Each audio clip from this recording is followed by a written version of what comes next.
Madam President, I have the honor to present to you and to the members of the Board of Trustees the faculty and class of 2010 of Barnard College who have assembled here today for the presentation of degree candidates.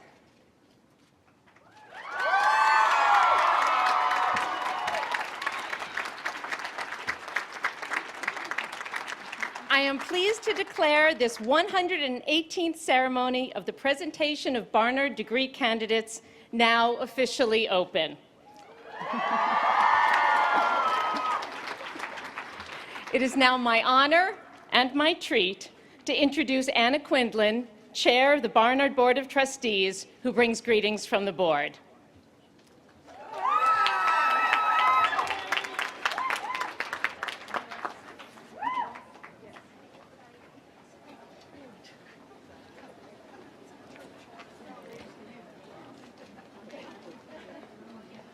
I'm going to wait for the whole class to be seated.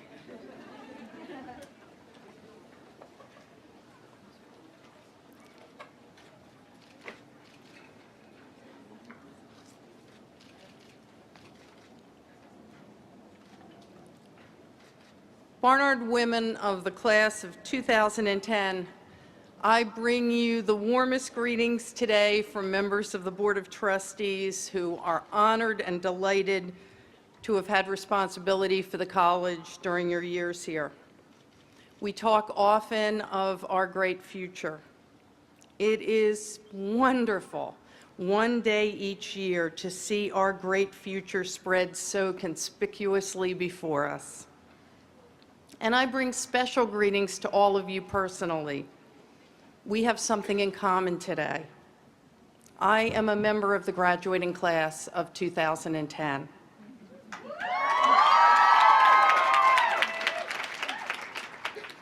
You're ending your time as Barnard students, and I am ending mine as chair of the Barnard Board. We are graduating together. But here is something else we share. We will never really leave. The classmates who have surrounded us, the faculty that have illuminated the world for us, the ethos that guides us, we're all suffused with them so that what we do, who we are, what we become will in some substantial measure have been calibrated on Broadway between 116th and 120th Streets. Every column I've written, every novel I've produced, every position I've held in the public square owes its genesis to Barnard College because any skill I've acquired, any courage I've exhibited, any intellect I bring is a direct product of my professors, my peers, and my place on that campus. I'm often asked out in the world why we're still here. Women's colleges are the only institutions of higher education routinely asked to justify their own existence.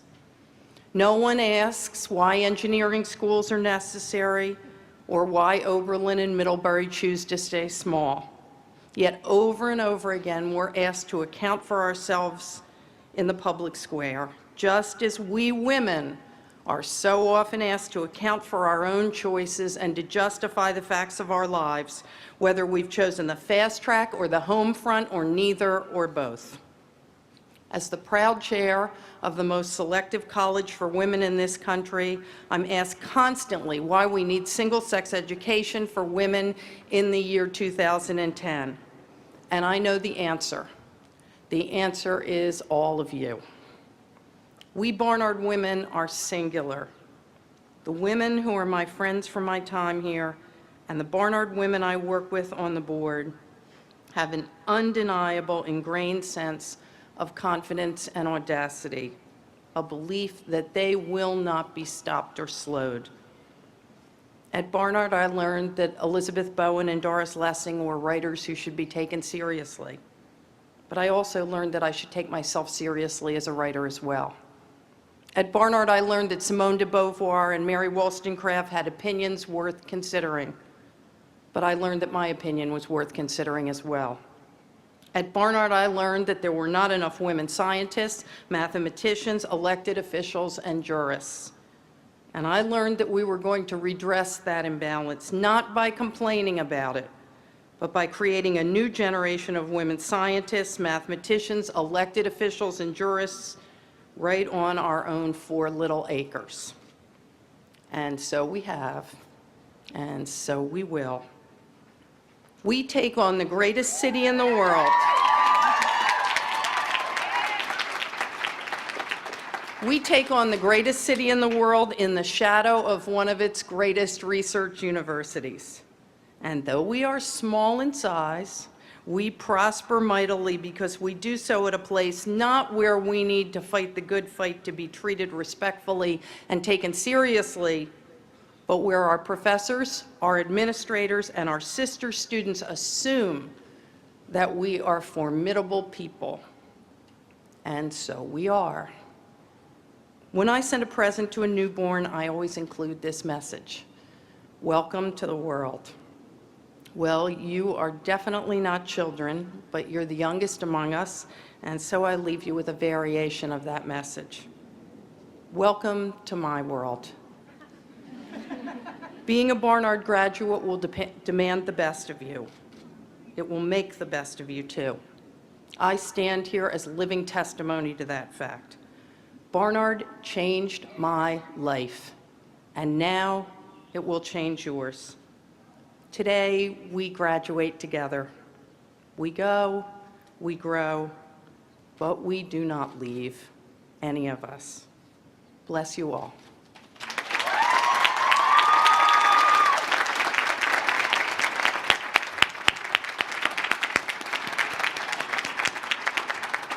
Thank you, Anna. I am now pleased to introduce Chelsea Zimmerman, president of the senior class.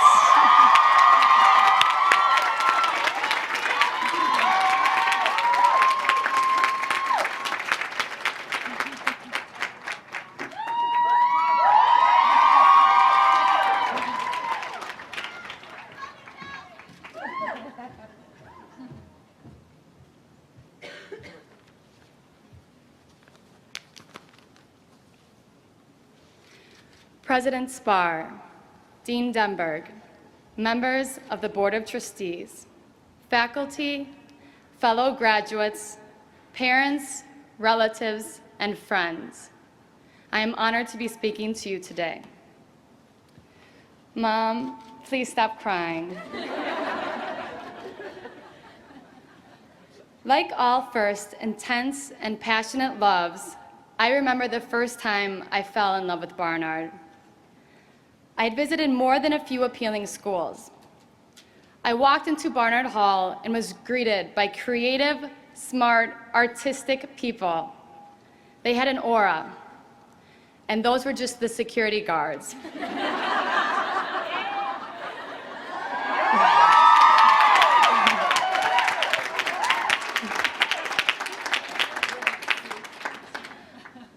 I looked at the other young women who had arrived at campus for move-in day.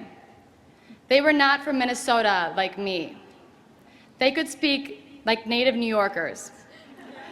They did not speak Midwestern.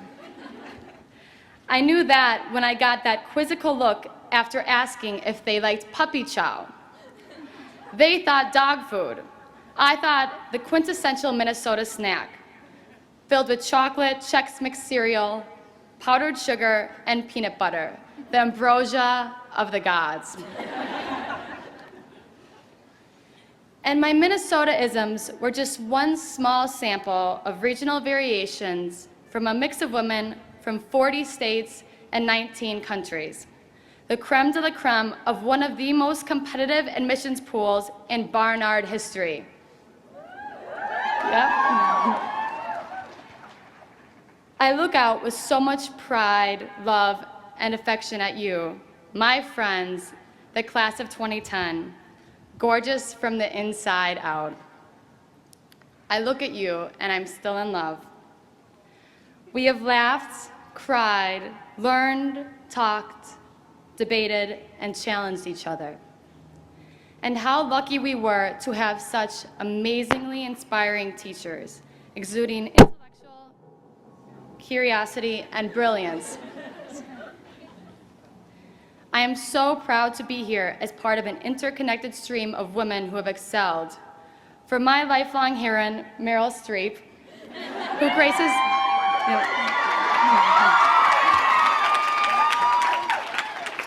graces us with her presence today, to women who have graduated before our time, women like Anna Quindlen, Twyla Tharp, Chief Justice Judith Kaye, and Zora Neale Hurston. We're proud to be part of a Barnard legacy that goes back to women like Margaret Mead, who talked Anthropology Department, who talked about the power of a small group of committed people who had the power to change the world. Today, we stand in the shadows of the women who came before us, whose examples and lives of inspiration have extended the frontiers of what we can hope to accomplish. Graduation speeches are supposed to be grand, moments when you pause, reflect, and distill a mass of experiences into something worth remembering. When people become slightly heady and awed by the majesty of the moment.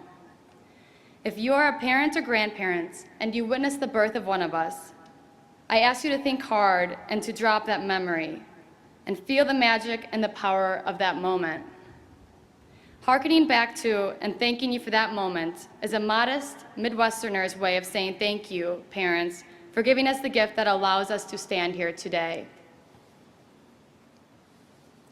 In a way, when graduating from one of the nation's premier women's colleges, dare I say the best, birthing is a parable for what is about to come of us. We have been nurtured in the warm embrace of our faculty, who have taught us intellectual discipline and rigor, taught us that for every answer, there are but more questions, that yes, we can do whatever our hearts drive us to do. We can realize our dreams. We can not only stand on the shoulders of our mothers who have broken the glass ceiling time and time again, but we can build our own castle in the sky, a world in which we are in boardrooms, on the highest courts of this land, in the White House, pioneering new science, writing plays, and all the while raising our own 2 or 3 perfect children with our loving egalitarian partners. Yes, we can have a dream.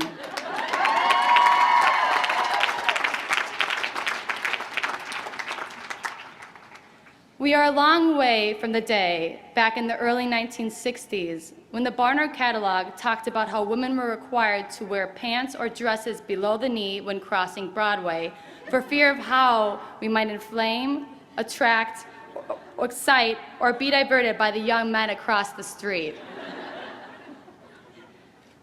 We have come a long way from the day when a college degree qualified a woman to be a secretary, or as Justice Sandra Day O'Connor experienced, to graduate at the top of her law school class in 2 rather than the usual 3 years, only to be offered a position as a secretary in a law firm. We come here today ready to set the world on fire, and we are filled with uncommon talents. In our class, to take just a few examples, are our world finalists in the Odyssey of the Mind competition, 2 trapeze circus performers, who I'm still waiting to see perform on Lehman Lawn, 3 professional actresses, and a dancer with the Boston Conservatory. Not to minimize the accomplishments of Martha Stewart and Margaret Mead, we will leave our mark on the world. And so we take leave of this place we love, of 4 years filled with memories big and small, of cooking misadventures in newly built dorm kitchens, resulting in numerous fire alarms and new and renewed friendships with the firefighters of Engine Company 47,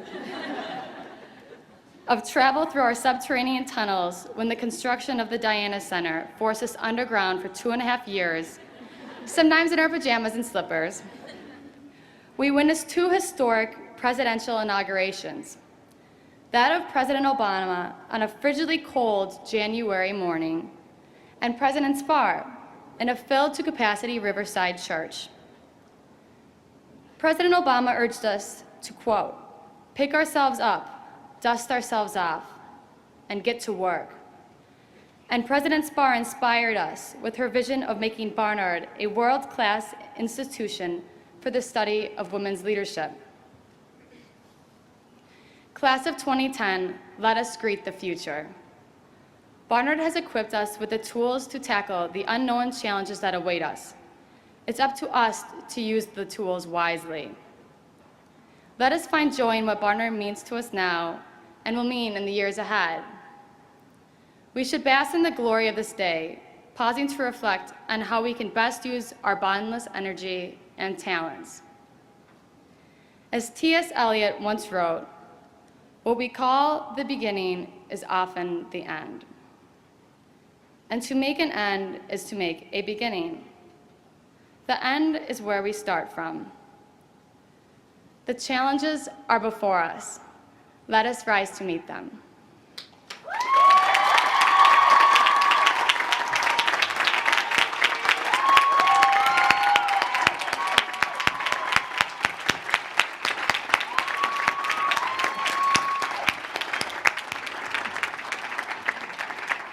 Thank you, Chelsea. That was beautiful.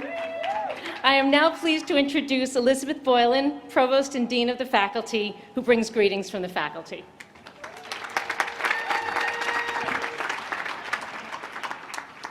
Good afternoon. To the amazing members of the class of 2010 and your families and friends, to the distinguished guests of the college and the platform party here with me, to our dedicated trustees, alumni, and staff of Barnard who are with us today, and to my esteemed colleagues over on my right on the Barnard faculty, on whose behalf I bring greetings. All of you know that Barnard is both a liberal arts college for women and that it is more. Partnered with Columbia, located on Broadway, engaged with New York City. Our academic programs likewise exhibit both and features. Distinctive majors in the arts that fuse both the study of and the practice of the arts. An urban studies program that is both about and of New York. And a Center for Research on Women that celebrates through its annual symposium both the scholar and the feminist. We celebrate, too, the lives of people who might have, and perhaps should have, come to Barnard, those who share our both and approach to the world. One such woman is Terry Tempest Williams, currently the Annie Clark Tanner Scholar of Environmental Humanities at the University of Utah, whose website describes her as both a naturalist and fierce advocate for freedom of speech, who is committed to showing us how environmental issues are social issues that ultimately become issues of justice. Author of books, poetry, essays, she has written this distillation of her beliefs. Quote, "This is my living faith, an active faith, a faith of verbs," unquote. Now, which verbs earned a place in her faith book? Here's a representative selection for you. To question, explore, experiment, experience, listen, argue, speak, write, read, draw, provoke, emote, scream, sin, repent, cry, cajole, create, confront, confound, walk back, walk forward, circle, hide, and seek. To seek, to embrace the questions, be wary of the answers, unquote. The statement of faith of Terry Tempest Williams, to seek, to embrace the questions, be wary of the answers. In completing your degree here at Barnard, you have embraced the active life of verbs. You have set your sights high and accomplished much. The Barnard faculty and I have every faith that you will continue both to ask the questions with an avid curiosity and to interrogate answers with an informed skepticism. May you take from us and give to the world what our mission statement promises, the self-renewing intellectual resourcefulness that is the mark of our liberal arts education. And now I send you off through the figurative Barnard gates, as has been my tradition, with the words of Garrison Keillor, "Be well, do good work, and keep in touch." Thank you.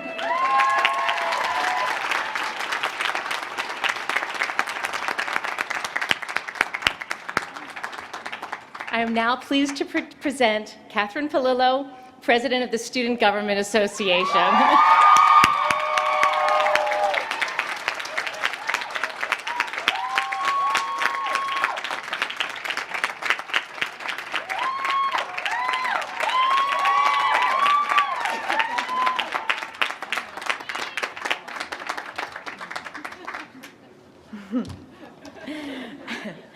I want to be a Barnard historian when I grow up.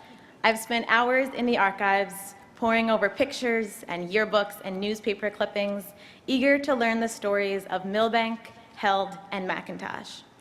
I've become obsessed with the story of Barnard. It's one of discovery, of resistance, and remarkable women. Our college has been home to students who have dedicated themselves to doing work that matters. Our predecessors established themselves and set the bar for the strong and the beautiful, and we celebrate their triumphs and recognize their achievements often. It may be difficult to envision the illustrious women who came before us as anything but stately portraits hanging in Sulzberger Parlor, but they were, just like us, sitting at their commencement, terrified of life after Barnard, thrilled to go out into the real world, and overwhelmingly elated to graduate from our school.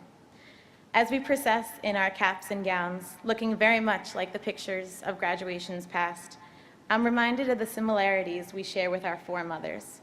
They spoke up and spoke out like us. They came to Barnard with the same passion and reverence we experienced when we walked through the gates for the first time. We wrote for Bulletin, we voted in student government elections, and we met the physical education requirement like they did. It is in these shared stories of life in our community that I am assured of the glittering future of 2010. Our class is the next to join the panorama of brave and remarkable alumni and will do so with courage and grace. Our foremothers didn't leave Barnard and instantly become legends, but they did so because they had the support system of their companions. They forged the same enduring bonds we have, the same community of belonging, the same dominating sense of being a group of like-minded leaders and visionaries. We are an outstanding group of individuals who have lived and learned in the best women's college in the world.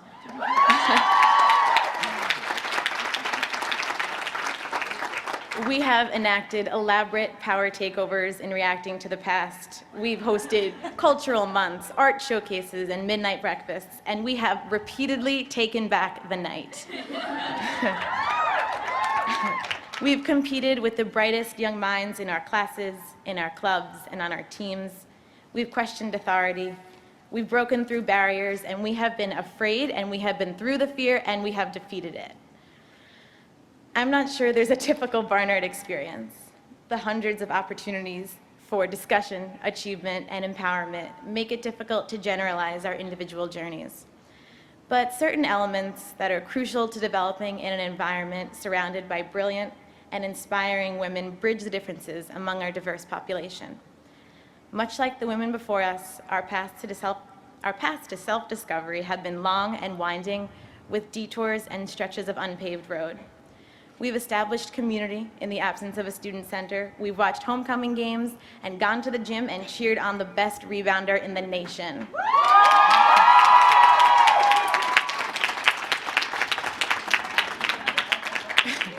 We've written for The Spectator, danced in dozens of performances, hit the campaign trails, and taught young children how to read. The women who attended Barnard in its early years were prohibited by etiquette from acknowledging and interacting with the men in their classes because they had not been properly introduced. Today, we kick their butts. We are concerned not only about how well we do, but about what good we do. You can quite actually spend hours in the archives reading the individual success stories, and they are informative and exhilarating, but not comprehensive. It's this moment, it's this threshold on which we're all standing that can define us. There'll be decisions we'll have to make and paths we'll have to take by ourselves, but it's what we've fostered on this campus that will sustain us when we waver and are unsure.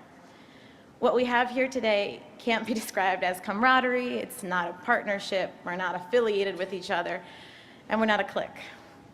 What we have here is an undeniable sisterhood built on late nights and early mornings, of fear and fearlessness, of discovering and trailblazing and pioneering. The women who were here before us held teas and fudge parties and taffy pulling nights before Thanksgiving. We have been Athena scholars. We have researched water samples in Bangladesh. We have read and digested manuscripts, manifestos, and the mystique. We've heard and met leaders who have shaped the world in which we live. We've been inspired by the stories that came before us and will be inspired by the ones that come after. We are already devoted to Barnard history because we are all part of Barnard history. We are passionate and supportive of the careers, relationships, and dreams our friends pursue, and they are the legacy of Barnard. I have tremendous respect for the women I've been fortunate enough to know at my time here. Watching your friend host a Seven Sisters conference, another friend choreograph performance after performance, and another friend gather personal interviews for her thesis inspires you to be better. We are surrounded by high-achieving, inquisitive young women who are driven and passionate about everything they do. It's this community marked by motivation and never settling for second best that we leave today. But relocations and parting ways won't dismantle our sisterhood because we've gone through this together, and each of you carry a part of each other past the gates and out of Morningside Heights. We carry other things too. Pride in our roommates' accomplishments, the joy of what we'll do with our opportunities, and the expectation that we'll call each other to come out and celebrate our collaborative impact on the world. It's been an absolute honor to be able to compose with you our small portion of Barnard history, the shared memory of what we did while we were here. Our story will evolve and be crafted by the incredible women of the class of 2010 sitting before me.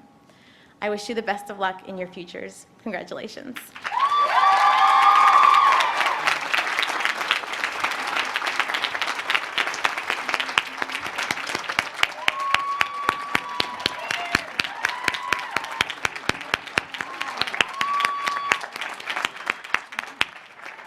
Thank you so much, Katie.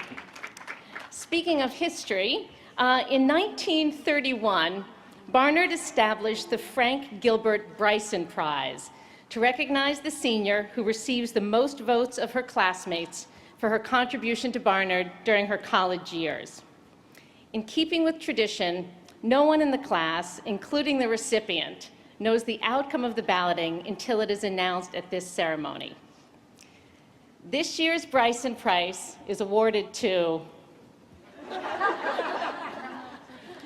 like I should be letting Miss Streep do this.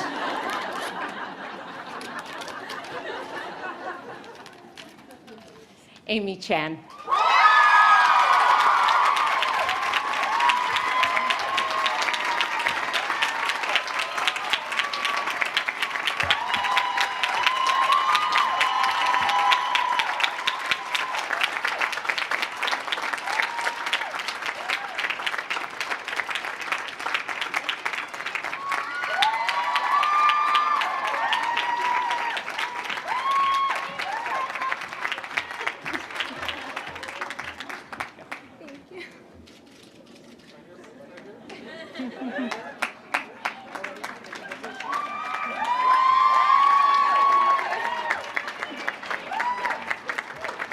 Congratulations. This is a great honor, and we all hope you take great pleasure in it.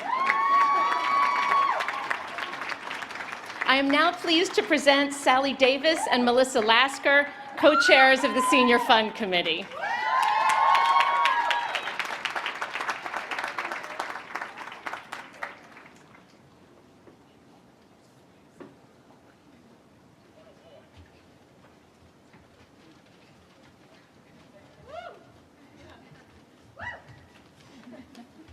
Hello. Seniors, over the last year, we have asked you to think about what Barnard has given you. We've asked you, how would you like to show your class spirit? And how would you like the class of 2010 to be remembered? You answered these questions with an overwhelming amount of support, enthusiasm, and spirit. We are thrilled by your generosity and your commitment to our class and to Barnard, all things to be admired. As a result of your participation and desire to give back, we are excited to report that the Senior Fund exceeded its $10,000 goal, giving us the opportunity to receive a generous challenge from a class parent and bringing us to an incredible $16,108.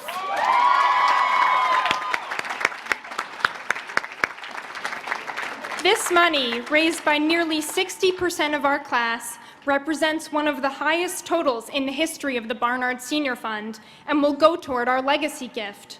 We are proud to announce that our gift, voted upon by our classmates, is the Class of 2010 Contingency Fund. The Contingency Fund will assist incoming Barnard students receiving financial aid with startup costs, such as bedding, clothes, and other costs essential to college life, not to mention life in New York City, one of the greatest and most expensive cities in the world. Our legacy gift will supplement financial aid packages and will provide future students with these much-needed resources.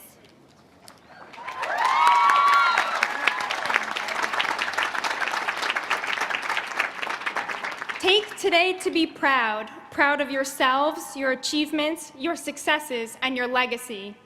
We hope you'll look back on all the wonderful and unique things you've brought to Barnard and revel in the knowledge that you are helping future Barnard women leave their unique mark on campus as well. We are certainly proud to consider ourselves a part of the class of 2010 and could not be more amazed by each and every one of you. You are an inspiration to your friends, classmates, families, and teachers, and it is with the warmest and most heartfelt of sentiments that we say to you, congratulations.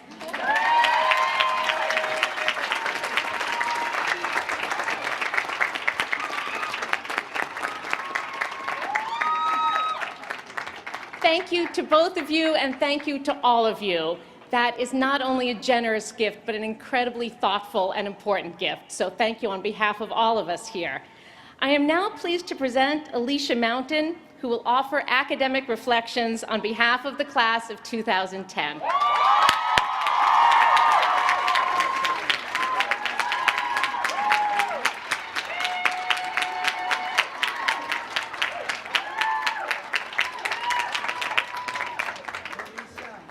Hello. I'd like to thank friends, family, and faculty for being here to celebrate with us today. And I'd like to thank my fellow graduates for being here to celebrate with us every day.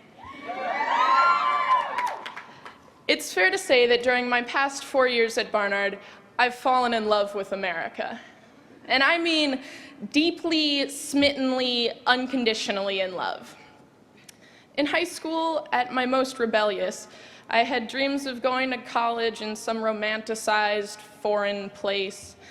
I didn't really feel at home in a country that seemed hungry for war and scandal, blind to pollution, inequity, and the condition of the human spirit. I craved to be part of a proud tradition, and instead I was unsure what it would mean to reach adulthood, womanhood, personhood in this America. Now it's been 4 years, and I'm a Barnard English major, which I think has made all the difference.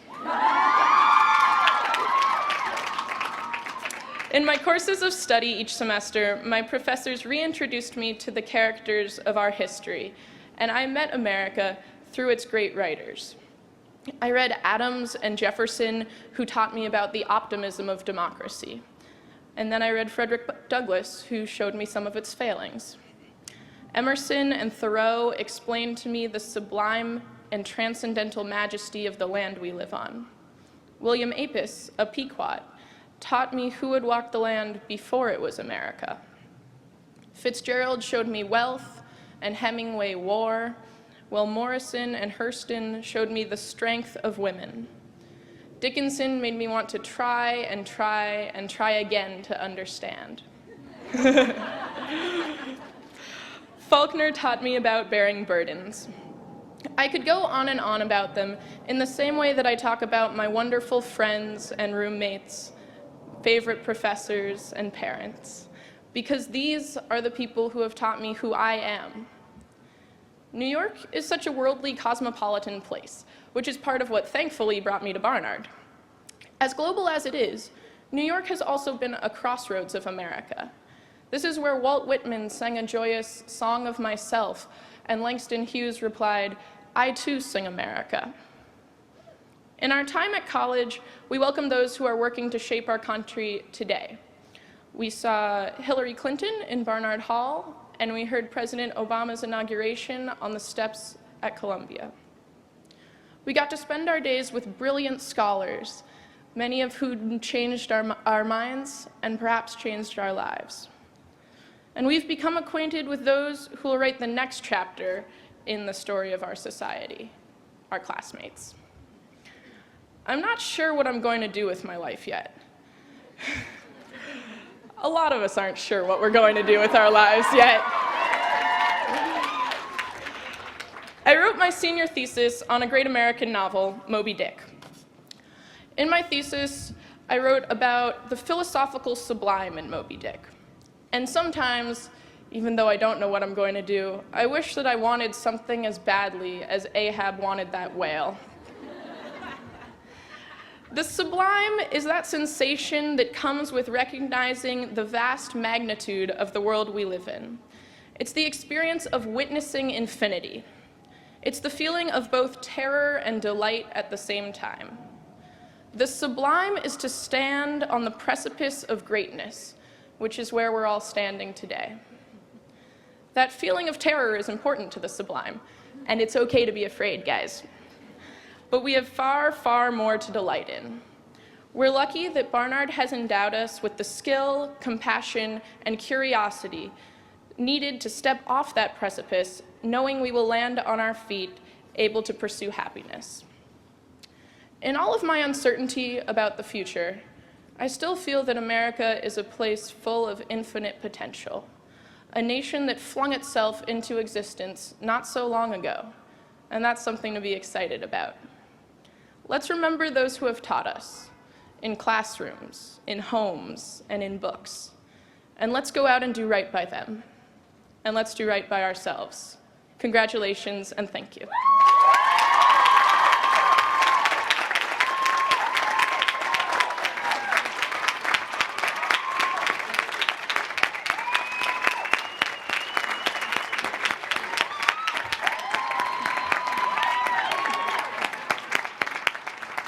Thank you, Alicia.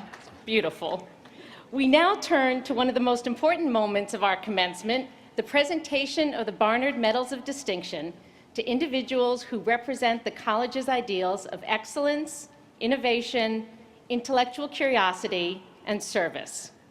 Alberta Wright, a Barnard senior in art history, will present the citation for Thelma Golden.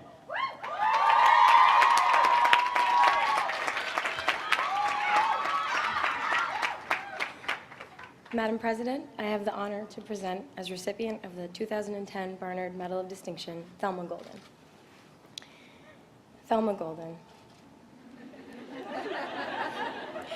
Visionary of the art world, prize curator of Harlem, creative force on the New York Museum stage, revealing the unseen artist and challenging our view. Born and raised in Queens, you loved art almost from the beginning.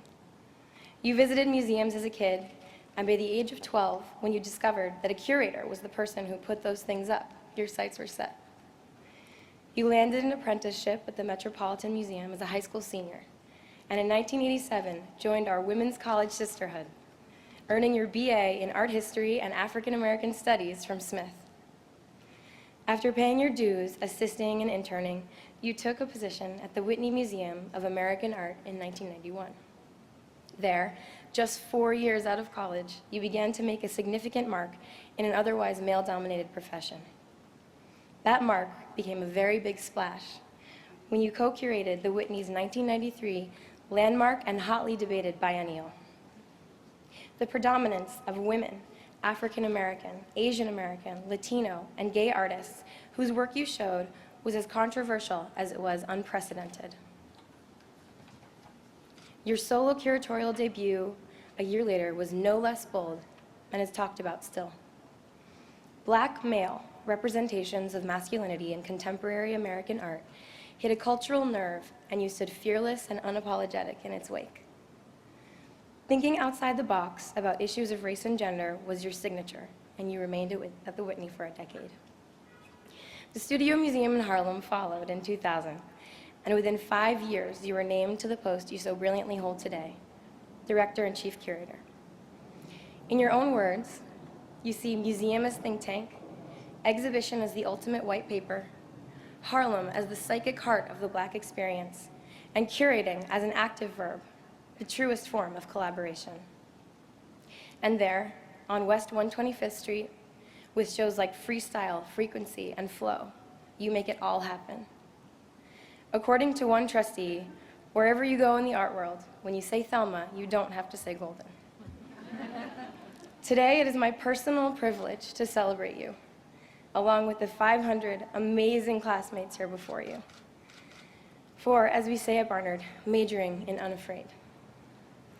Thank you for inspiring us, for being such a powerful catalyst for change, and for bringing the narrative of art and artists to new light.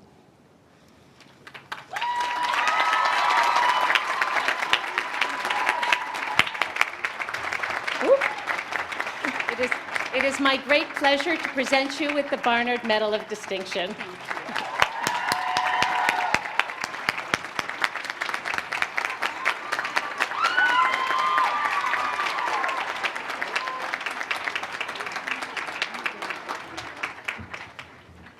As I think you all know, Senator Olympia Snowe was supposed to be here with us today. But as hopefully you also know, Senator Snowe has never missed a vote in 30 years in Congress. And when the Congress decided on Friday to schedule a last-minute vote this afternoon on financial reform, she decided that she had to stay in Washington for this vote. So we miss her with us today. She has promised us that she will come back in the fall, but we would like to honor her nevertheless by reading the citation for her medal. Catherine Colbert, Director of the Athena Center for Leadership Studies, will present the citation for Olympia Snowe.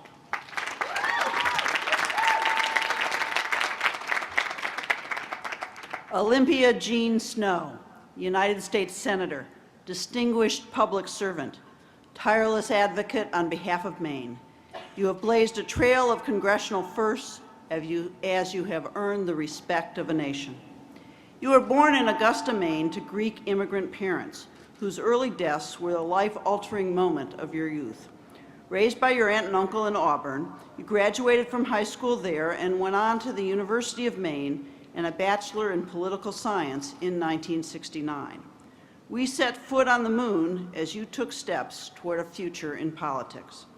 You started with a seat on the Board of Voter Registration and in 1973 faced adversity yet again with the death of your first husband, Peter Snowe. What would have been an insurmountable for many of us was an impetus to you. You were elected to his seat in Maine's House of Representatives and just 3 years later to the Maine Senate, the first woman to serve in both houses of a state legislature.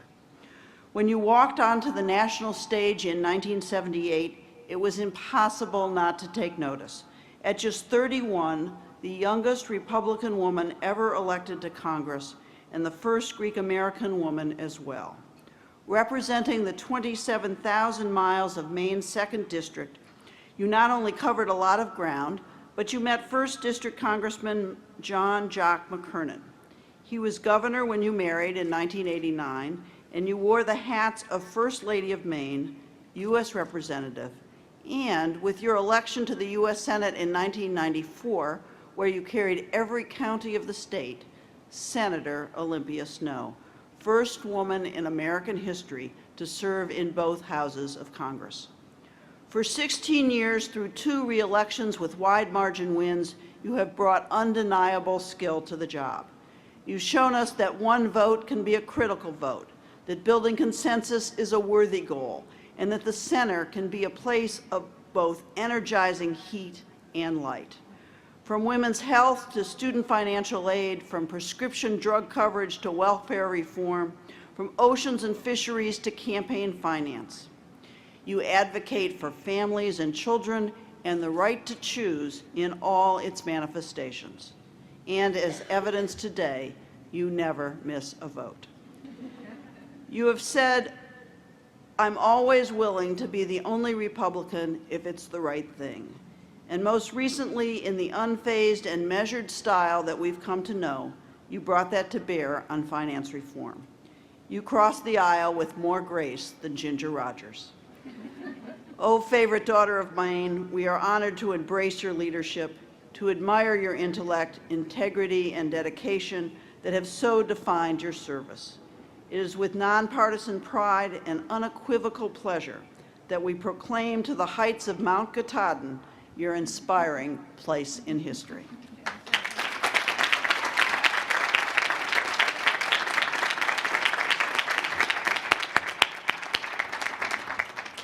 We're going to hold her medal until she shows up. Hillary Callahan, Barnard Professor of Biological Sciences, will present the citation for Shirley Tillman.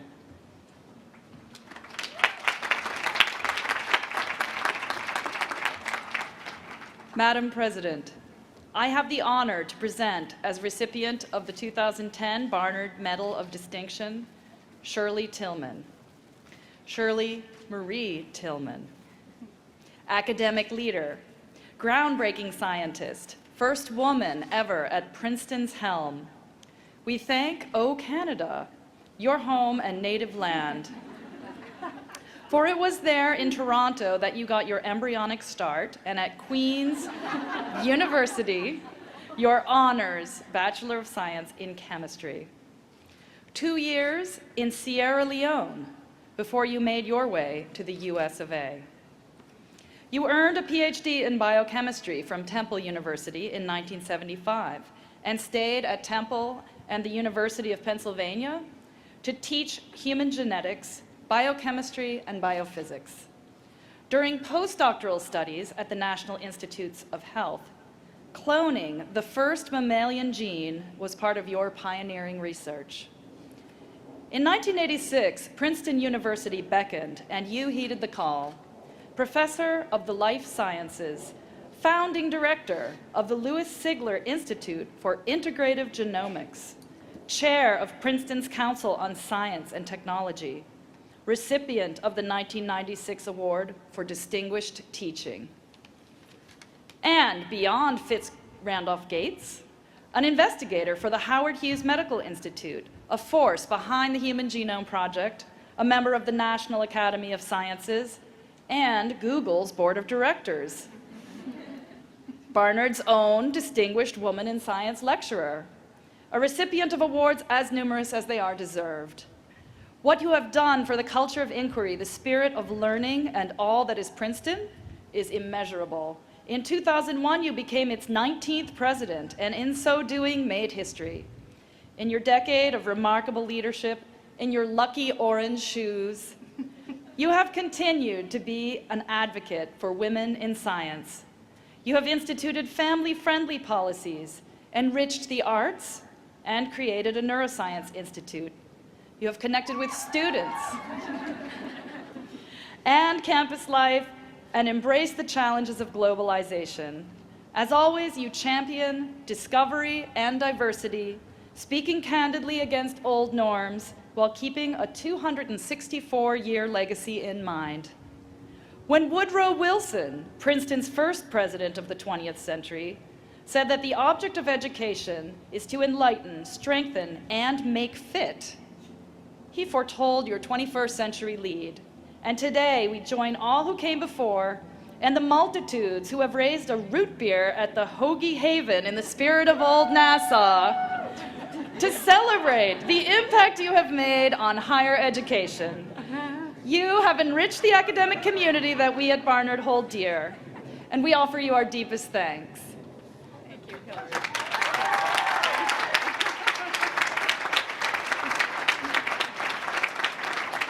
It is my great honor to present you with the Barnard Medal of Distinction. Thank you.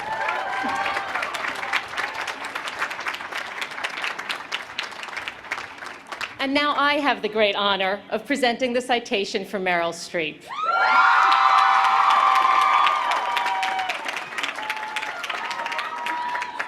Just stand. You're good. I'm directing Meryl Streep.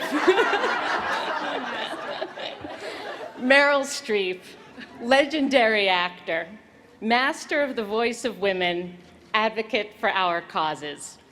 Quite possibly the greatest virtuoso of your craft, of this or of any generation. It's as if being born in Summit, New Jersey, was a clue to how high you would rise.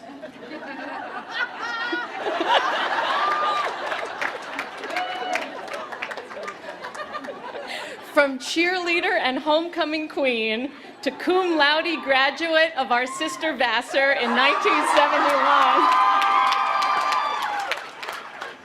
From an MFA with honors from the Yale School of Drama, where you are known for your range and intensity even early on, to New York's Public Theater and Shakespeare in the Park. Your first film role in Julia, your first television Emmy for Holocaust, your first Oscar nomination for The Deer Hunter, and your first win for Kramer versus Kramer, all within a decade of your Vassar diploma. A second Oscar for Sophie's Choice, a second Emmy for Angels in America, and we all know the current score. 16 Academy Award nominations, more than any actor in history.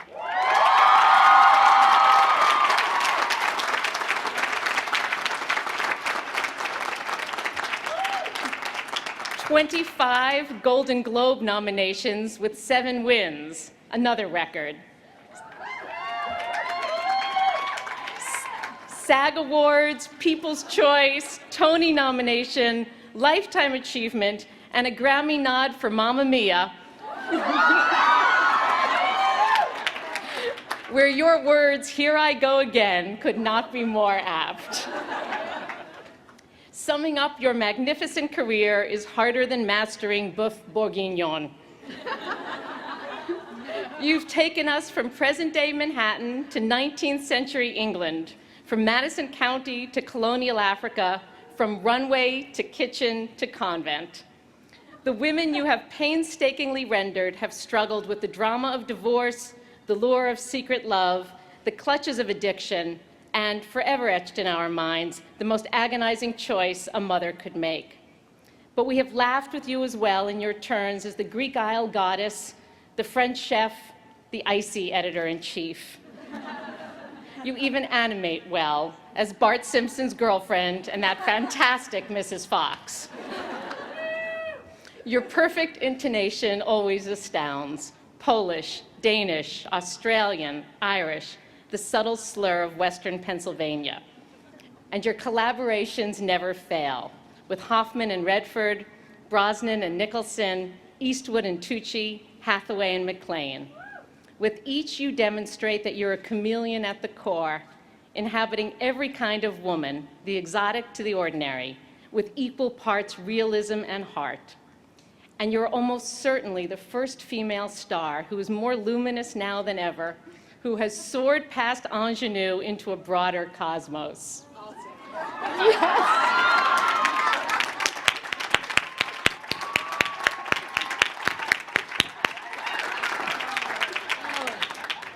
We hail you too, we're almost done, for staying in the spotlight while staying off page 6. Esteemed and beloved, never a commodity, we somehow feel you're one of us.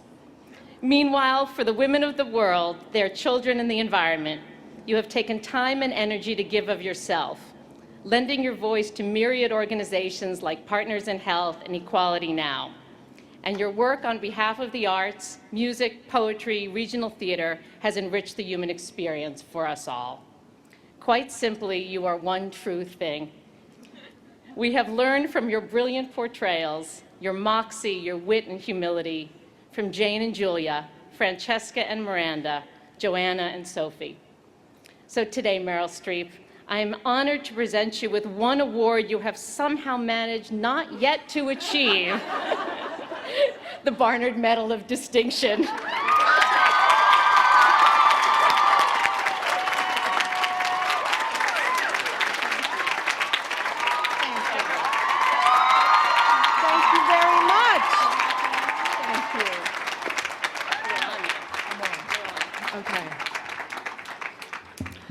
Dry mouth. Wow. Thank you all. Thank you, President Spar, Ms. Golden, President Tillman, members of the Board of Trustees, distinguished faculty, proud, swelling parents and family, and gorgeous class of 2010.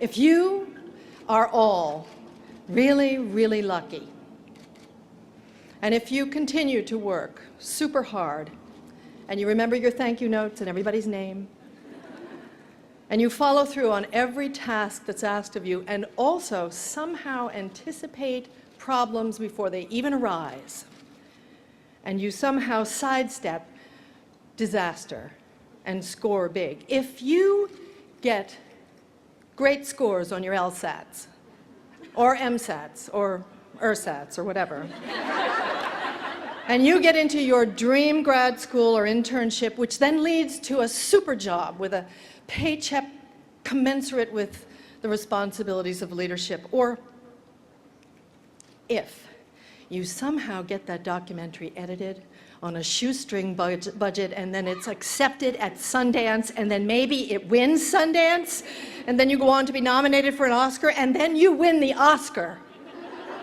Or if that money-making website that you've designed with your friends somehow suddenly attracts investors and advertisers and becomes the go-to site for whatever it is you're selling, blogging, sharing, or netcasting, and success,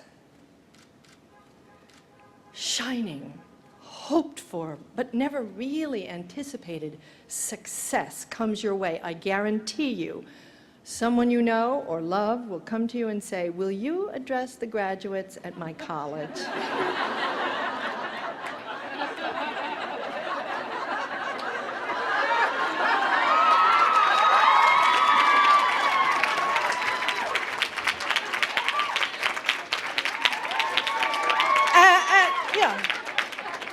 And you'll say, "Yeah, sure, when is it?"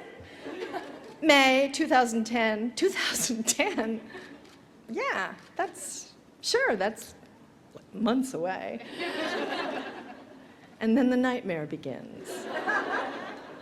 The nightmare we've all had, and I want to assure you, you will continue to have even after graduation, 40 years after graduation. About a week before the due date, you wake up in the middle of the night, "Oh, I have a paper due and I haven't done the reading. Oh my God."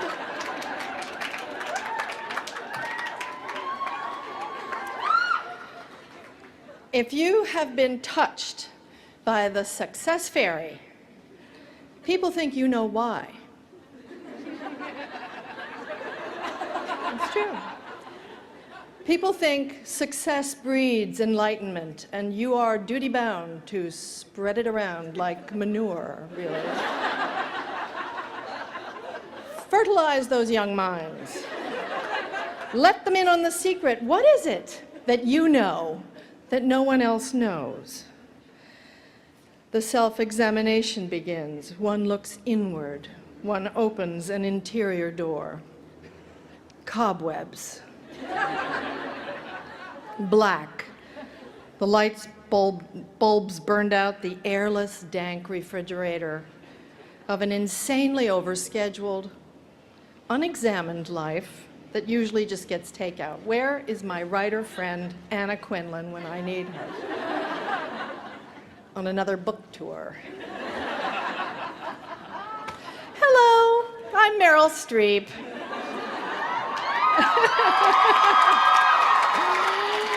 Oh, and today, class of 2010, I am very honored and I am humbled to be asked to pass on tips and inspiration to you for achieving success in this next part of your lives. President Spar, when I consider the other distinguished medal recipients and the venerable Board of Trustees, the many accomplished faculty and family members, people who've actually done things, produced things, while I have pretended to do things, I can think of about 3,800 people who should have been on this list before me. And, you know, since my success has depended wholly on my putting things over on people. So I'm not sure the parents really think I'm that great a role model anyway. I am, however, an expert in pretending to be an expert in various areas. So, just randomly, like everything else in this speech. I am, or I was, an expert in kissing on stage and on screen. How did I prepare for this? Well, most of my preparation for this took place at my suburban high school, or rather behind my suburban high school in New Jersey. One is obliged to do a great deal of kissing in my line of work. Air kissing, ass kissing, kissing up, and of course, actual kissing. Much like hookers, actors have to do it with people we may not like or even know. We may have to do it with friends, which is, believe it or not, particularly awkward. For people of my generation, it's awkward.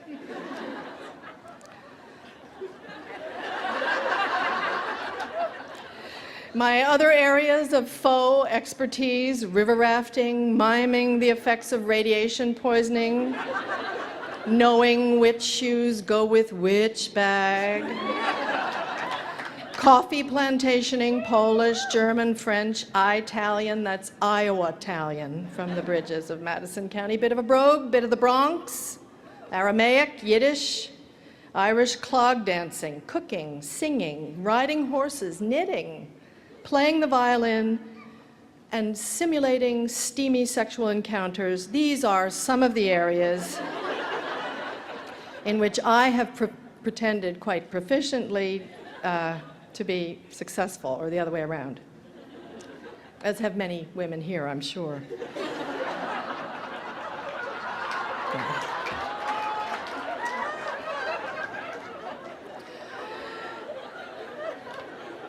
Women, I feel I can say this authoritatively, especially at Barnard, where they can't hear us.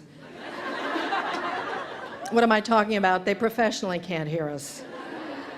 Women are better at acting than men. Why? Because we have to be. If successfully convincing someone bigger than you are of something he doesn't want to know is a survival skill, this is how women have survived through the millennia. Pretending is not just play. Pretending is imagined possibility. Pretending or acting is a very valuable life skill, and we all do it all the time. We don't want to be caught doing it, but nevertheless, it's part of the adaptation of our species. We change who we are to fit the exigencies of our time. And not just strategically or to our own advantage, sometimes sympathetically, without our even knowing it, for the betterment of the whole group. I remember very clearly my own first conscious attempt at acting. I was 6, placing my mother's half slip over my head in preparation to play the Virgin Mary in our living room. As I swaddled my Betsy Wetsy doll, I felt quieted, holy, actually. And my transfigured face and very changed demeanor, captured on Super 8 by my dad, pulled my little brothers, Harry, 4, playing Joseph, and Dana, 2, a barnyard animal, into the trance. They were actually pulled into this little nativity scene by the intensity of my focus, in a way that my usual technique for getting them to do what I want, yelling at them, never ever would have achieved. And I learned something on that day. Later, when I was 9, I remember taking my mother's eyebrow pencil and carefully drawing lines all over my face, replicating the wrinkles that I had memorized on the face of my grandmother, whom I adored. I made my mother take my picture, and I look at it now. Of course, I look like myself now, and my grandmother then. But I really do remember in my bones how it was possible on that day to feel her age. I stooped, I felt weighted down, but cheerful. You know, I felt like her. Empathy is at the heart of the actor's art. And in high school, another form of acting took hold of me. I wanted to learn how to be appealing. So I studied the character I imagined I wanted to be, that of the generically pretty high school girl. I researched her deeply, that is to say, shallowly, in Vogue and 17 and Mademoiselle magazines. I tried to imitate her hair, her lipstick, her lashes, the clothes of the lissome, beautiful, generically appealing high school girls that I saw in those pages. I ate an apple a day, period. I peroxided my hair, ironed it straight. I demanded brand name clothes. My mother shut me down on that one. But I did. I worked harder on this characterization, really, than anyone that I think I've ever done since. I worked on my giggle. I lightened it because I liked it when it kind of went up at the end. Because I thought it sounded childlike and cute. This was all about appealing to boys and at the same time being accepted by the girls. It's a very tricky negotiation. Often success in one area precludes succeeding in the other. And along with all of my exterior choices, I worked on what actors call my interior adjustment. I adjusted my natural temperament, which tends to be slightly bossy, little opinionated, loud, little loud, full of pronouncements and high spirits. And I willfully cultivated softness, agreeableness, a breezy, natural sort of sweetness, even a shyness, if you will, which was very, very, very, very, very effective on the boys. But the girls didn't buy it. They didn't like me. They sniffed it out, the acting. And they were probably right. But I was committed. This was absolutely not a cynical exercise. This was a vestigial survival courtship skill I was developing. And I reached a point senior year when my adjustment felt like me. I had actually convinced myself that I was this person and she me. Pretty, talented, but not stuck up.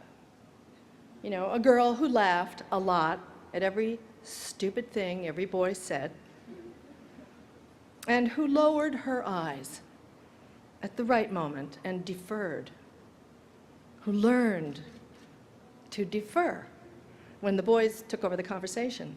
I really remember this so clearly. And I could tell it was working. I was much less annoying to the guys than I had been. They liked me better, and I liked that.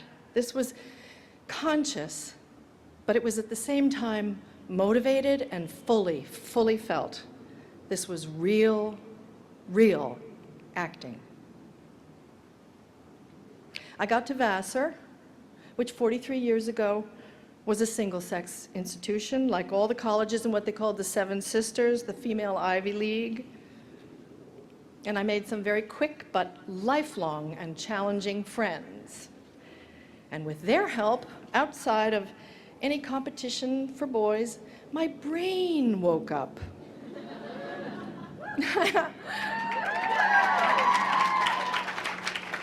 I got up and I got outside myself and I found myself again. I didn't have to pretend. I could be goofy, vehement, aggressive, and slovenly, and open, and funny, and tough, and my friends let me. I didn't wash my hair for 3 weeks once. They accepted me like the Velveteen Rabbit. I became real instead of an imaginary stuffed bunny. But I stockpiled that character from high school, and I breathed life into her again some years later as Linda in The Deer Hunter. There's probably not one of you graduates who has ever seen this film, but The Deer Hunter, it won Best Picture in 1978, Robert De Niro, Chris Walken, not funny at all. And I played Linda, a small-town girl from a working-class background, a lovely, quiet, hapless girl who waited for the boys she loved to come back from the war in Vietnam.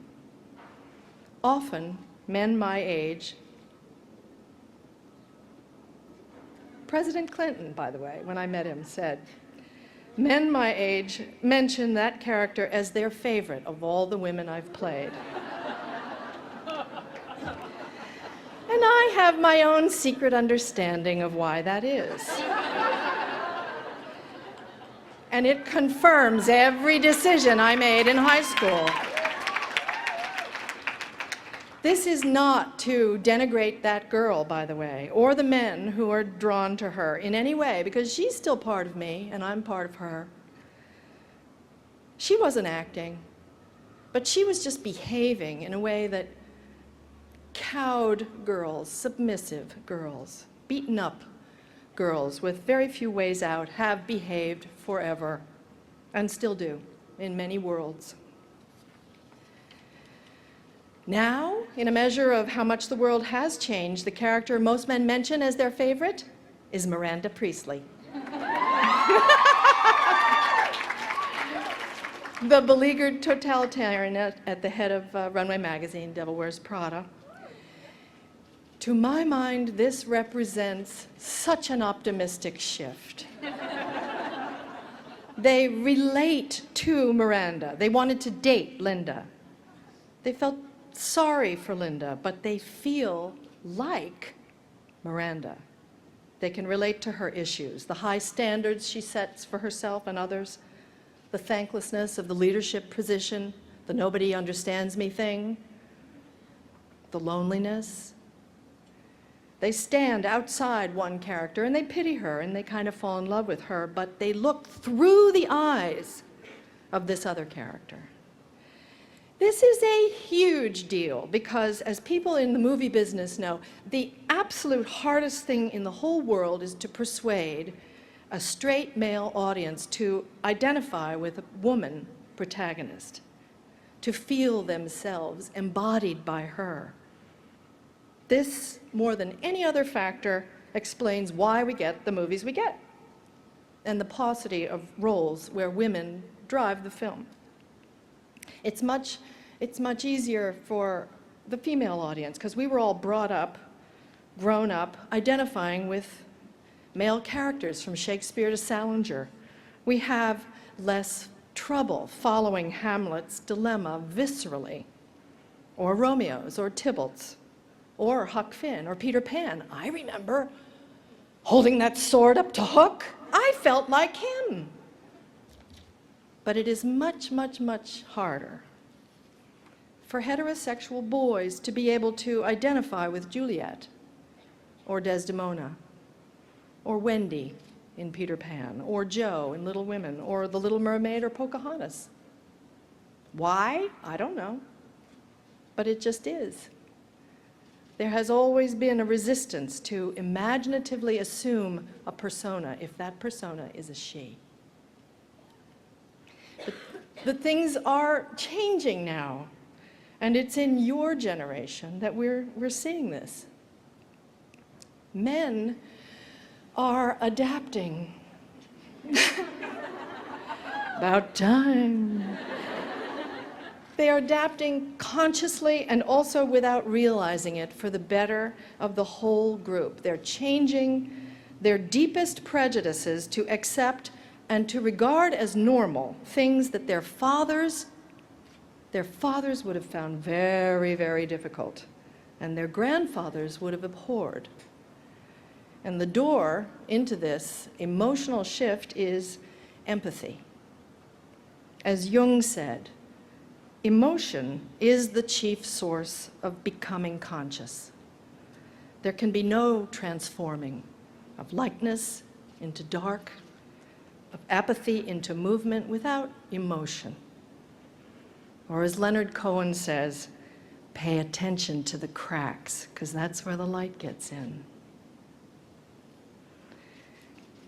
You, young women of Barnard, have not had to squeeze yourselves into the corset of being cute or to muffle your opinions, but then you haven't left campus yet.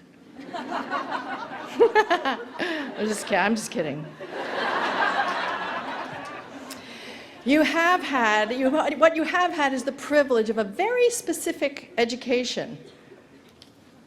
You are people that may be able to draw on a completely different perspective, to imagine a different possibility than women and men who went to co-ed schools.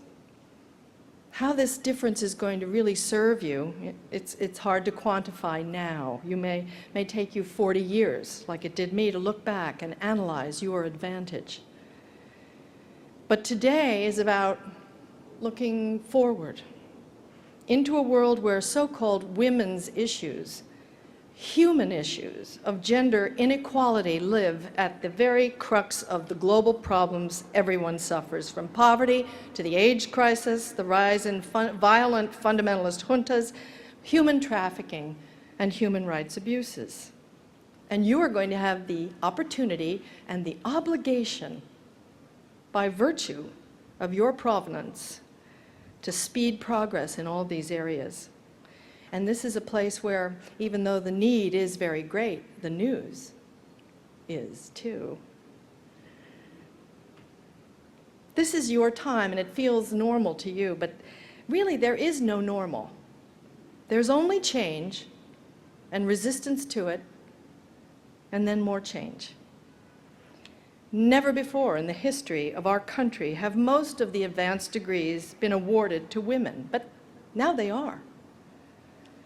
Since the dawn of man, it's hardly more than 100 years since we were even allowed into these buildings except to clean them.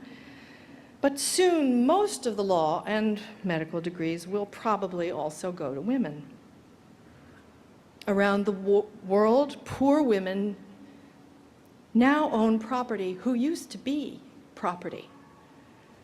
And according to The Economist magazine, for the last 2 decades, The increase in female employment in the rich world has been the main driving force of growth. Those women have contributed more to global GDP growth than have either new technology or the new giants, India or China. Cracks in the ceiling, cracks in the door, cracks in the court and on the Senate floor.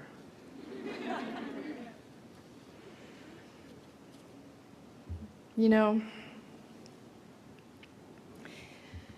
I gave a speech at Vassar 27 years ago. It was a really big hit. Everybody loved it, really.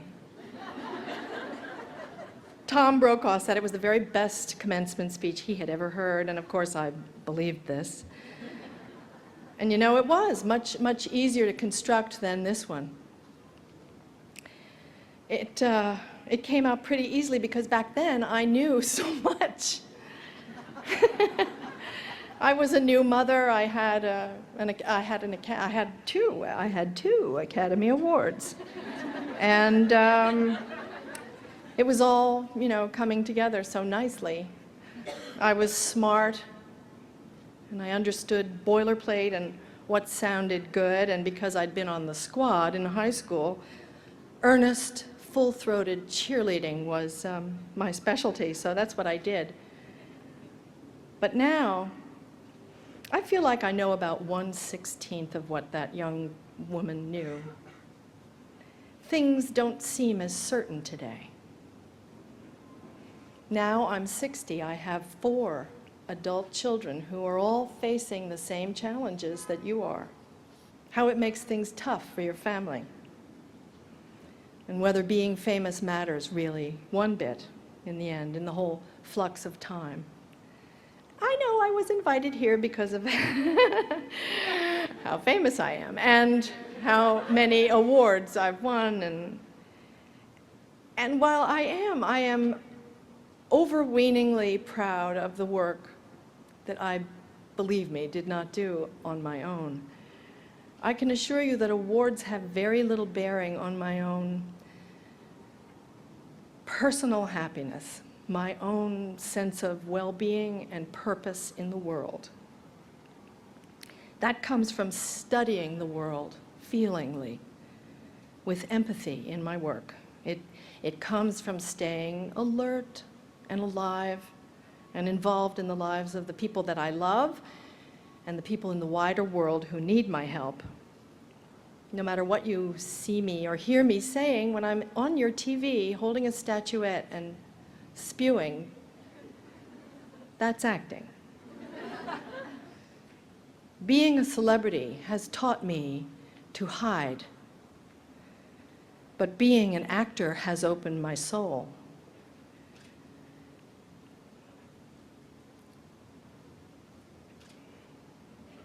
Being here today has forced me to look around inside there for something useful that I can share with you. And I'm really grateful that you gave me the chance. You know, you don't have to be famous. You just have to make your mother and father proud of you. And you already have. Bravo to you. Congratulations.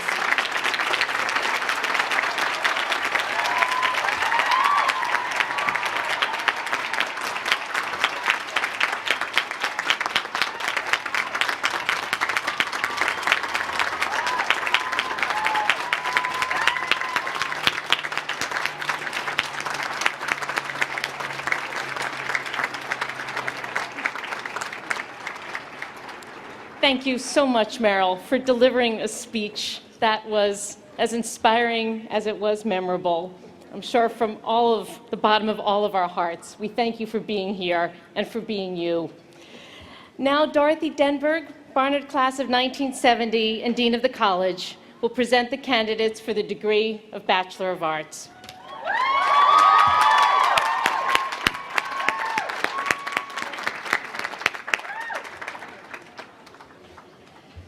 So if I live to be 100, today will always be remembered as the day that I shared a bill with Meryl Streep. And she was my warm-up act.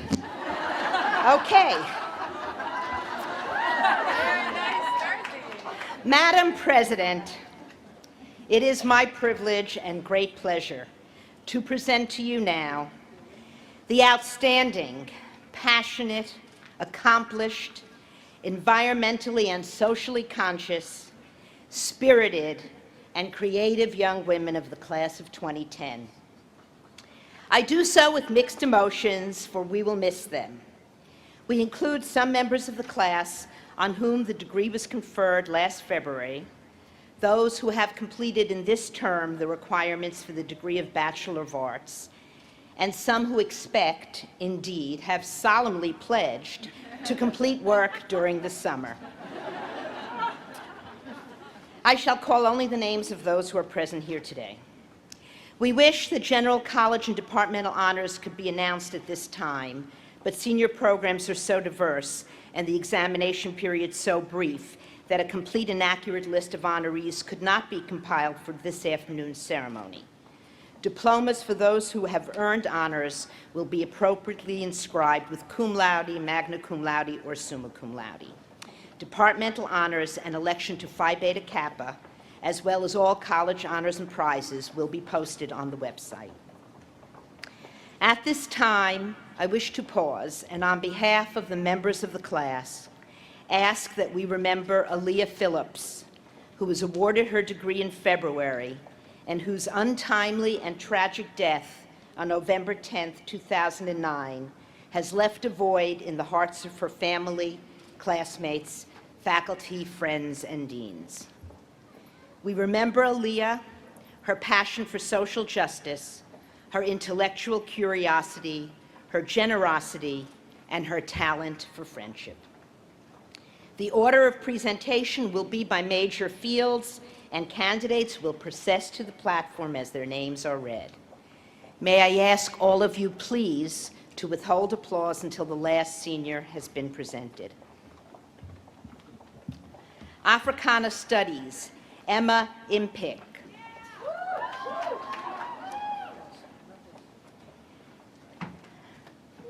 Ariella Crones. Sonia Shadravan. Also, shouting is to be withheld till the end. American Studies, Stephanie Brown. Natalie Denault. Allison Halperin. Jenny Rose Halperin. Donna Liu. Lucy Labin Bean. Ellen Miller. Miriam Miller. Nicole Noletti. Iris Rodriguez. Claire Sheldon. Go Iris!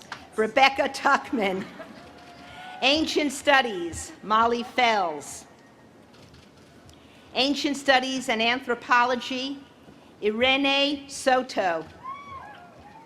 Ancient Studies in English, Caroline Hammer. Ancient Studies and Political Science, Molly Fox. Anthropology, Anastasia Bader. Sonali Bassin. Emma Candon. Laura Chen. Ann Danis. Elizabeth Edwards. Anna Estival. Iris Fernandez.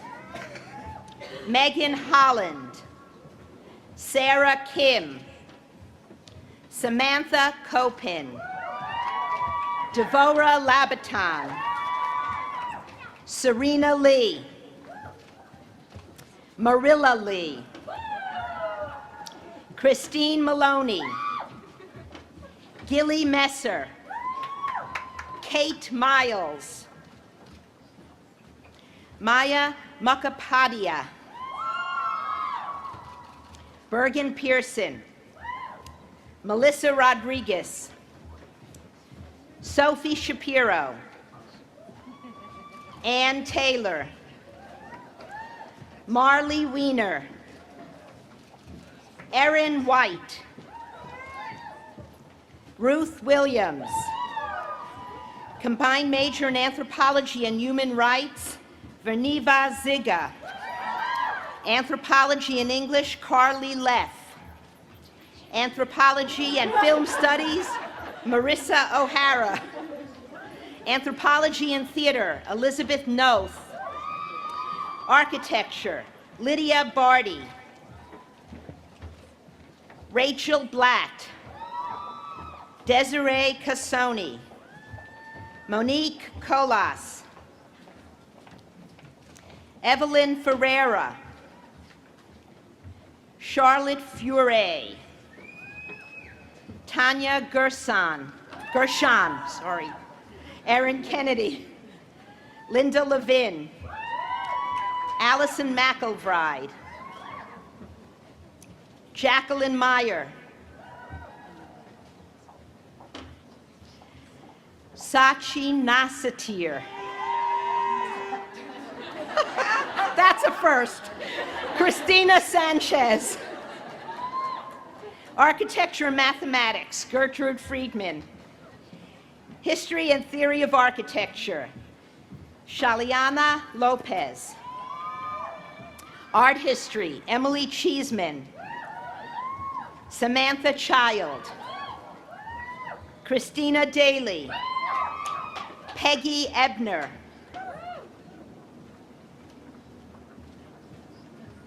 Lindsay Griffith.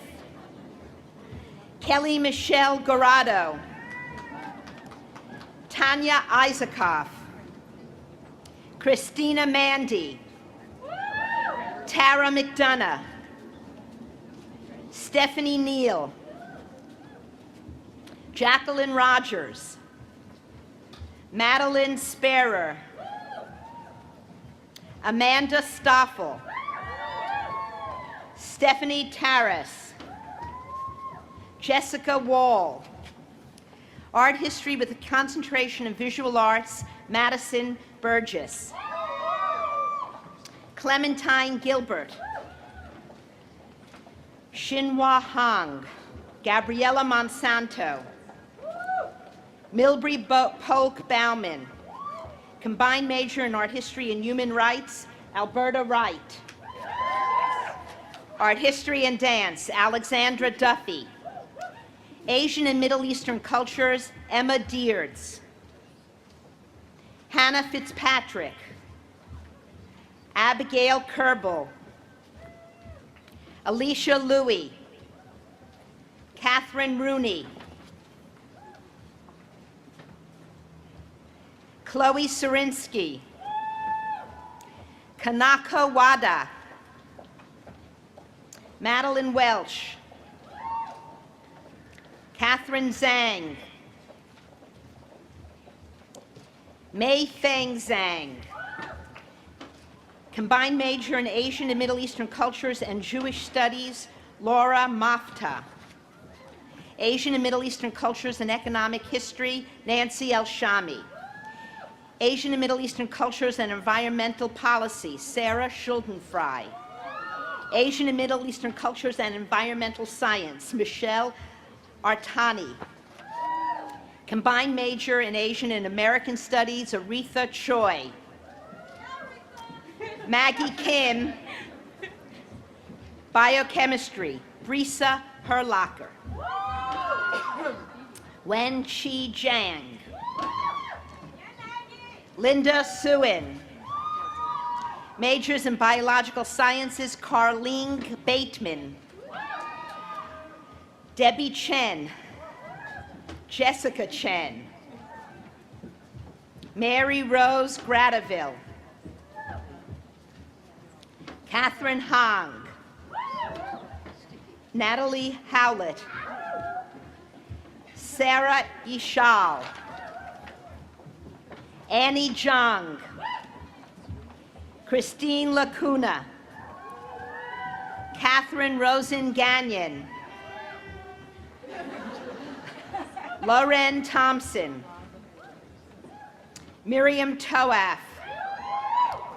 Haley Zamer. Biological Sciences and Economics, Firdas Dawood. Biological Sciences and History, Pooja Dave. Biological Sciences and Political, Biological Sciences and Political Science, Diana Lynn Shue. Chemistry, Renee Harris. Bianca Lahiji. Nicole Mizrahi. Classics Greek, Karen Kwan. Classics Latin, Jignasha Patel. Classics Latin and Economics, Carla Michelle.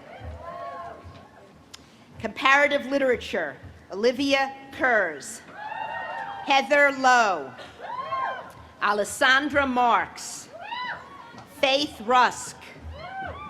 Lara Schilling. Delna Wheel. Computer Science, Daphne LaRose. Majors in Dance, Jessica Bacon. Sharona Khan. Merrill Lodge. Dance and Anthropology, Laureen Babushian. Dance and Political Science, Judith Esty. Economic History, Tiffany DeBercio. Economic History and Spanish and Latin American Cultures, Gemma Corrigan. Economics, Molly Alter. Sarah Ashman. Flavia Bento de Faria. Anjali Biala. Mary Billington. Lydia Byhauer. Danielle Childs. Prima Chowdhury. Elizabeth Cohn. Nellie Dafcheva. Lauren DeVestern. Nisha Garg. Anna Guay. Catherine Guo. Ksenia Gutsol. Jennifer Hanrahan. Sarah Horvath. Shira Jacobs. Hua Kyung Jung. Joanna Califatis. Marcia Kaufman. Morgan Krupetsky. Akhil Kumarasamy. Nina Lakhani. Nicole Lamb. Melissa Lasker. Lisa Lewis. Bing Liao. Janine Lim. Jacqueline Morrow. Elena Mayer. Mary McGaw. Nicole Meter. Jessica Milberg Haydu. Chelsea Miller. Esther Min. Mary Mizoguchi. Shwen Hui Win. Jayati Nigam. Hei Yu Pang. Jennifer Pessin. Sonali Pillay. Isabel Rubin. Elizabeth Shockey. Sarah Smoley. Rani So. Malgorzata Soltis. Julia Surikoff. Shelley Steinberg. Jessica Stevenson. Stephanie Stroop. Elizabeth Z. Samantha Taub. Kylie Tukulski, Tien Kim Tran, Connie Wang, Danielle Wiener Bronner, Natalie Yamin, Lily Yip, Economics and Mathematics, Jing Tu Sen, Yua Chen, Jessica Lieberman, Lucy Zhang, combined major in Economics and Human Rights, Ruchi Shah, Economics and European Studies, Ashley Langquist, Yolanda Langquist, together in everything they do. Economics and Film History, Elena Blechter. Economics and Italian, Florida Quello. Economics and Psychology, Natalia Cohen. Eliana Varangis. Economics and Spanish and Latin American Cultures, Sabina Barbulea. Zamia Chuchilan Torres. Dara Silberman. Majors in English, Jillian Adler. Vaden Anthony North. Adriana Berg. Allison Bumke. Maya Campbell. Liana Carrigan. Yang Chi. Caitlin Clark. Maya Cohen. Gwyneth Cullen. Quincy Devlin. Mary Dobies. Carolina Dominguez. Emma Dorsey. Rebecca Douglas. Rose DuPont. Nicole Edison. Ariana Garber. Rachel Gashkoff. Emily Giovine. Elizabeth Gordon. Marissa Grossman. Madeline Jory. Elizabeth Huang. Jill Janofsky. Emily Kahn. Jenny Leroy.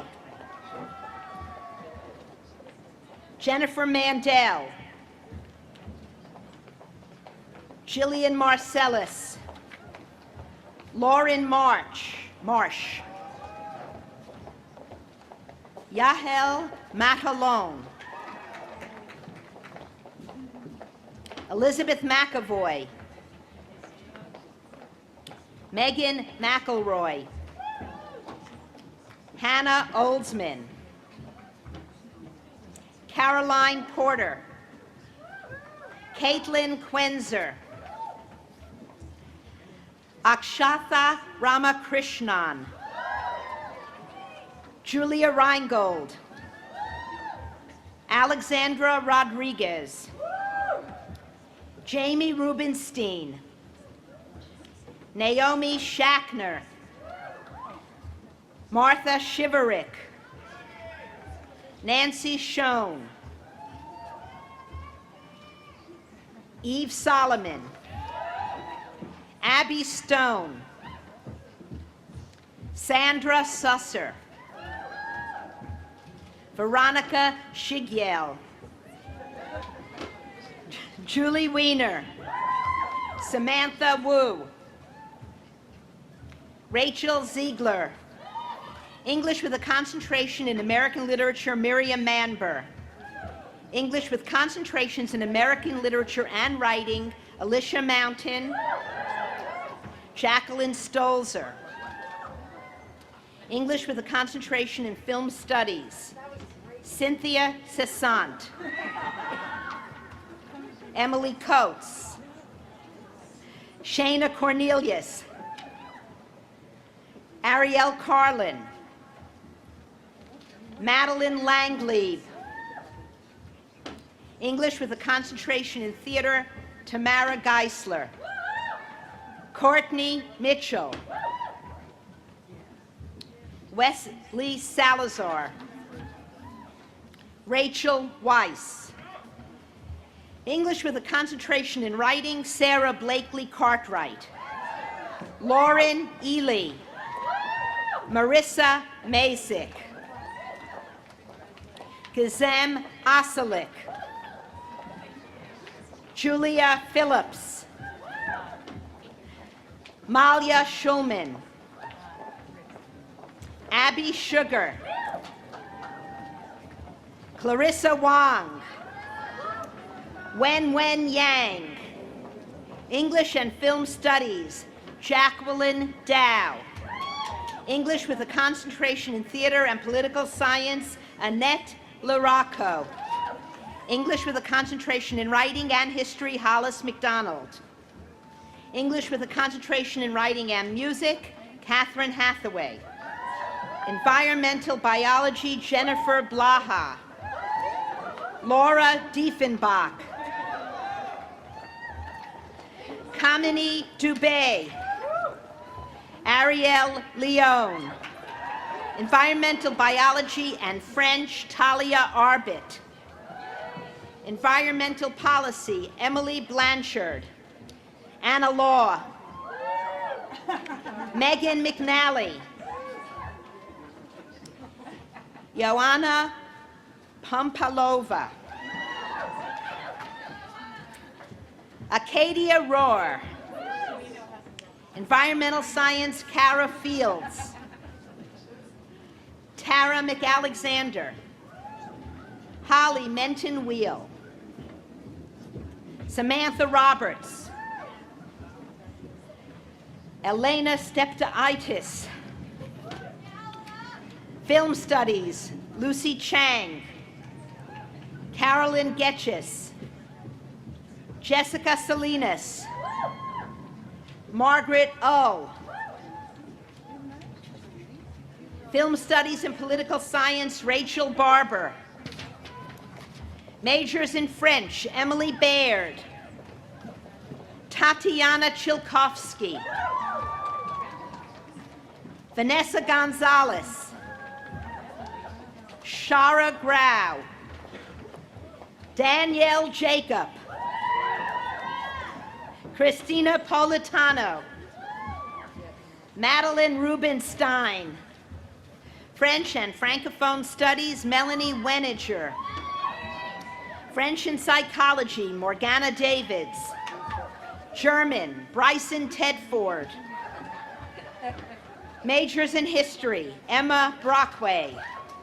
Julia Calabrese. Emily Chen. Karen Daskin. Sarah Evans. Julia Friedman. Mallory Garcia. Caitlin Gillies. Jenna Hobble. Annie Kennington. Liang Ying Ko.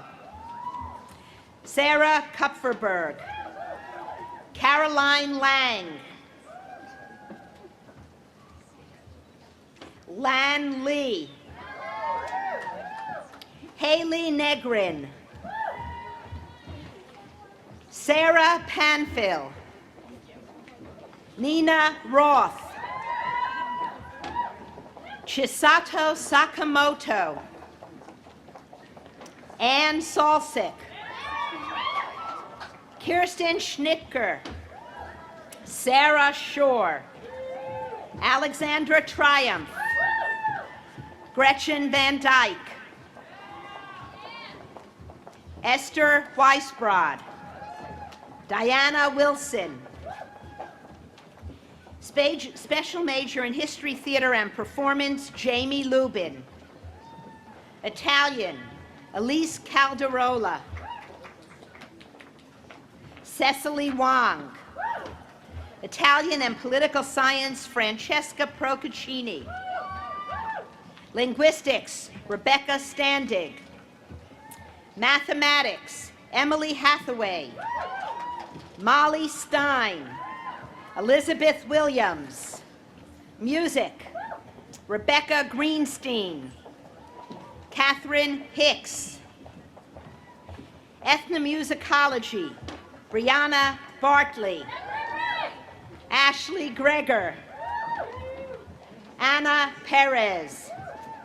Neuroscience and Behavior, Elaine Birchman. Chung Suk Cho. Nicolette Coco. Rebecca Doma. Rachelle Duguay. Anastasia Erickson. Jennifer Gilman. Akila Iyer. Elzbieta Yatsik. Olga Kovalerchik. Larissa Matei. Amanda Miller. Dalia Musharafi. Victoria Pato. Rosa Pasculi. Jennifer Perusini. Tamar Schiff. Elizabeth Shelley. Paulina Varava. Shilpa Vasishta.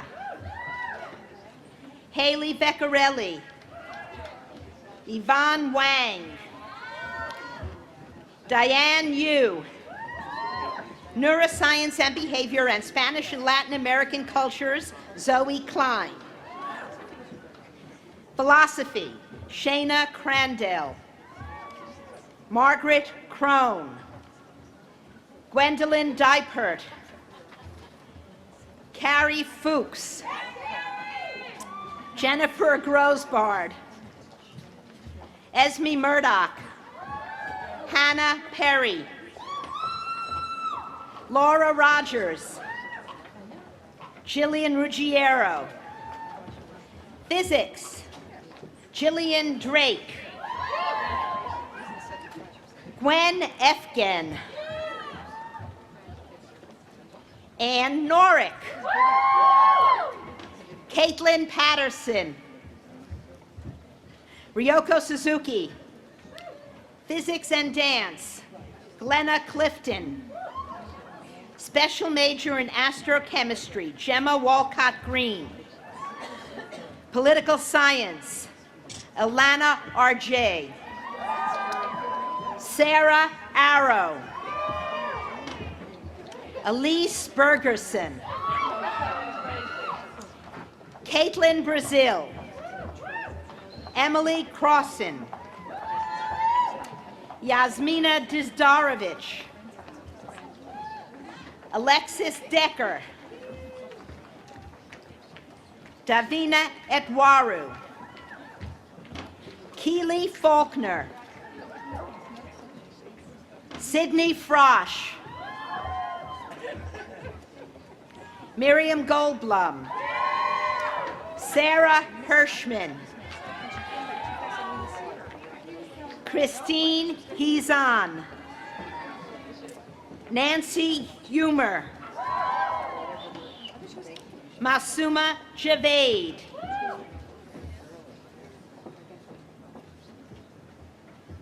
Sabina Khan. Sydney Kump. Rachel Langlis. Anais Leon. Claudia Lucatero. Noelle Marcus. Catherine Martin Brown. Courtney Muller. Eleanor Noble. Malgorzata Pavlak. Courtney Presswood. Mayisha Rashid. Melissa Repko. Lauren Saltiel. Catherine Schulman. Emily Specker. Kellyanne Tadonio. Hannah Vogel. Sharon Warhit. Shannon Weiner. Shantez Wilson. Samia Zaidi. Combined major in political science and human rights, Allison Barakoff-Port. Francesca Overwater. Kirsten Schei. Rebecca Shore. Allison Silvera. Combined major in political science and Jewish studies, Eleonora Bershatskaya. Political science and psychology, Zeynep Mehmeh Jean. Psychology, Alana Adler. Mina Azizi. Elisheva Bellin. Talia Berkowitz. Wesley Birdsall. Caitlin Blevins. Catherine Chang. Tara Choak. Stephanie Curtis. Rachel Danis. Danielle DeFilippo. Allison Down. Naomi Ellenson. Jacqueline Eskew. Maria Evans. Lauren Feldman. Ruth Ann Fearberg. Kenya George. Rachel Gordon. Simone Grazi. Laura Green. Aaliyah Johnson. Asima Kapoor. Oh, I'm sorry. Ashima Kapoor. Miko Khan. Caroline Leone. Esther Levine. Melissa Lohman. Sabrina Lopez. Natalie Lopez Barnard. Born to go to Barnard. Danitza Manshevska. Emily Merkel. Lauren Moldauer. Carla Palacios. Sharina Persad. Ellen Pieper. Caitlin Riley. Danielle Robin. Alina Rodriguez. Melissa Rodriguez. Aliza Romarowski. Hannah Schmidt. Kathleen Sia. Hannah Silva.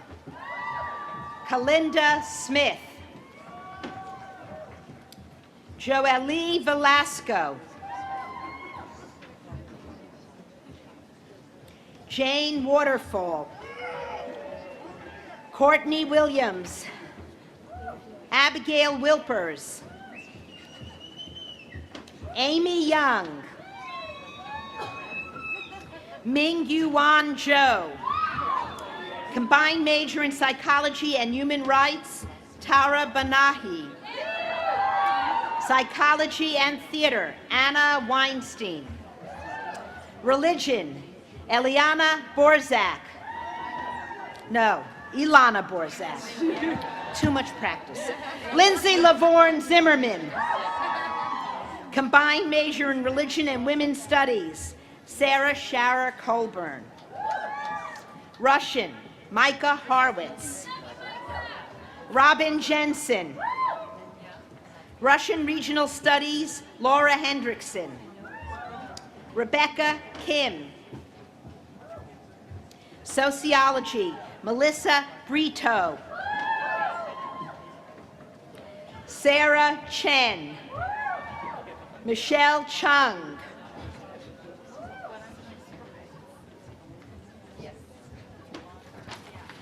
Elisa DePisa. Danielle Hu. Whitney Hoot. Mianne Lin. Rebecca Martinez. Amira Nauman. Stephanie Pachula. Laura Sachs. Molly Shear.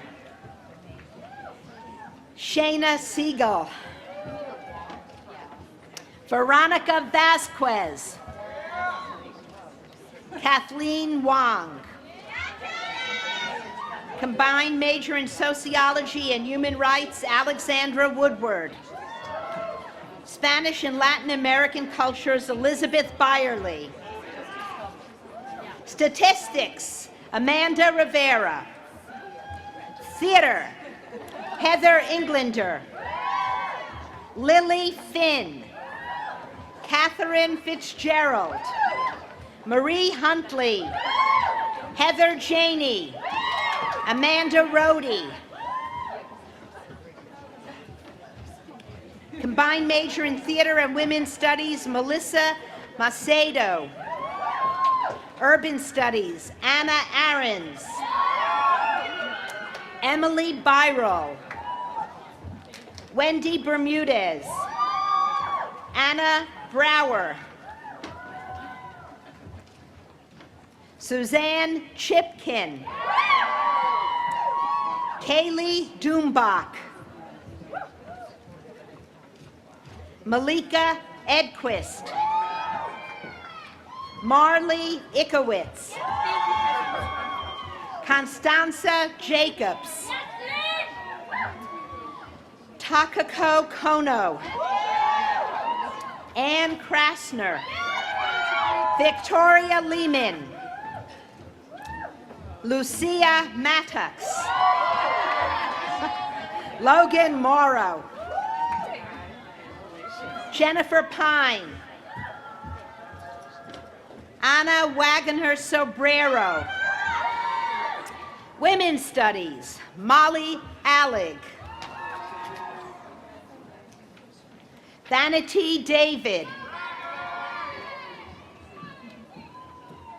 Chelsea Frazier. Devin Shea. Raina Sobieski. Jamie Young.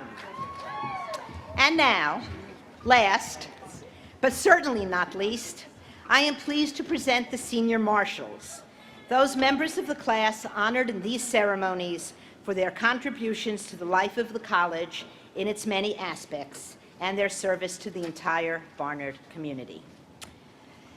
Anna Steffens, American Studies. Sally Davis, Anthropology and Music.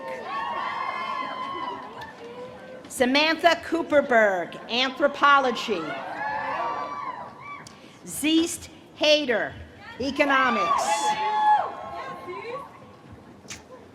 Allison Hodgson, Asian and Middle Eastern Cultures.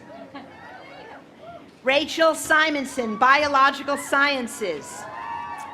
Julia Tolentino, Chemistry. Lindsay McGay, Dance and English. Kimberly Wu, Combined Major in Environmental Science and Human Rights. Emma Seesfeld, Economics. Ellie McNamara, Economics. Sharmin Ahmed, Economics and Mathematics. Danielle Brown, Economics. Amy Chen, Economics.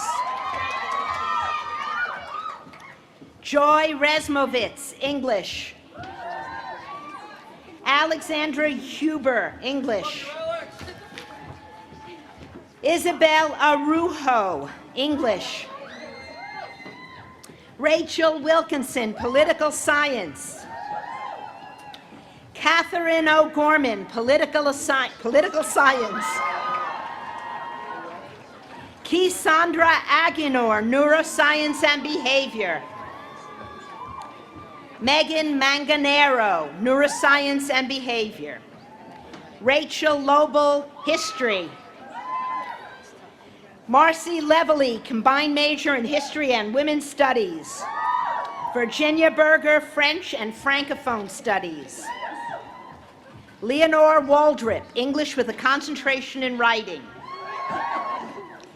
Lillian Shargin, Women's Studies. Caroline Englander, Theater. Anne Frances Comfort Cole, Urban Studies. Musna Ansari, Combined Major in Economics and Human Rights. Judith Lomax, Psychology. Giselle Leon, Psychology and Spanish and Latin American Cultures. Lan San Lam, Economics and Psychology. Stephanie Velasquez, Economics. Alexandra Murata, Environmental Science. Chelsea Zimmerman, Political Science. Catherine Halillo, American Studies. You may now applaud as long and as loudly as you would like.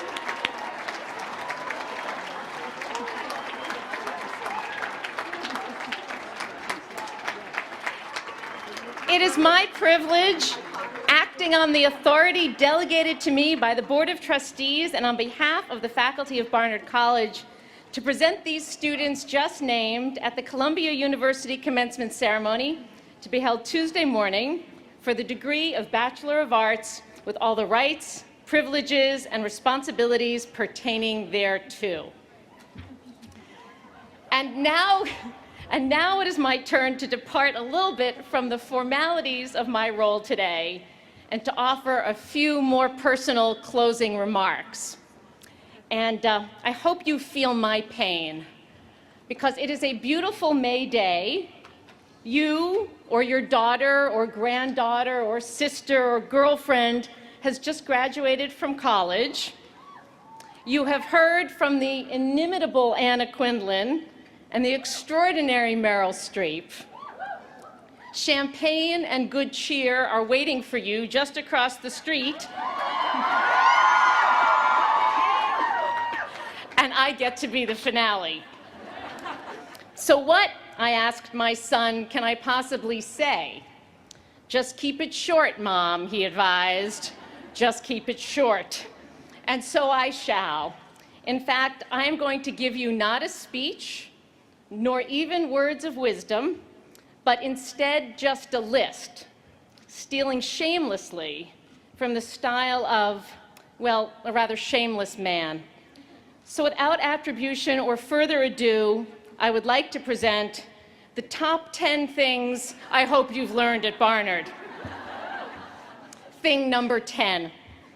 I hope you've learned that all of the interesting questions in life have no right answers. That instead, these questions, what is the meaning of life?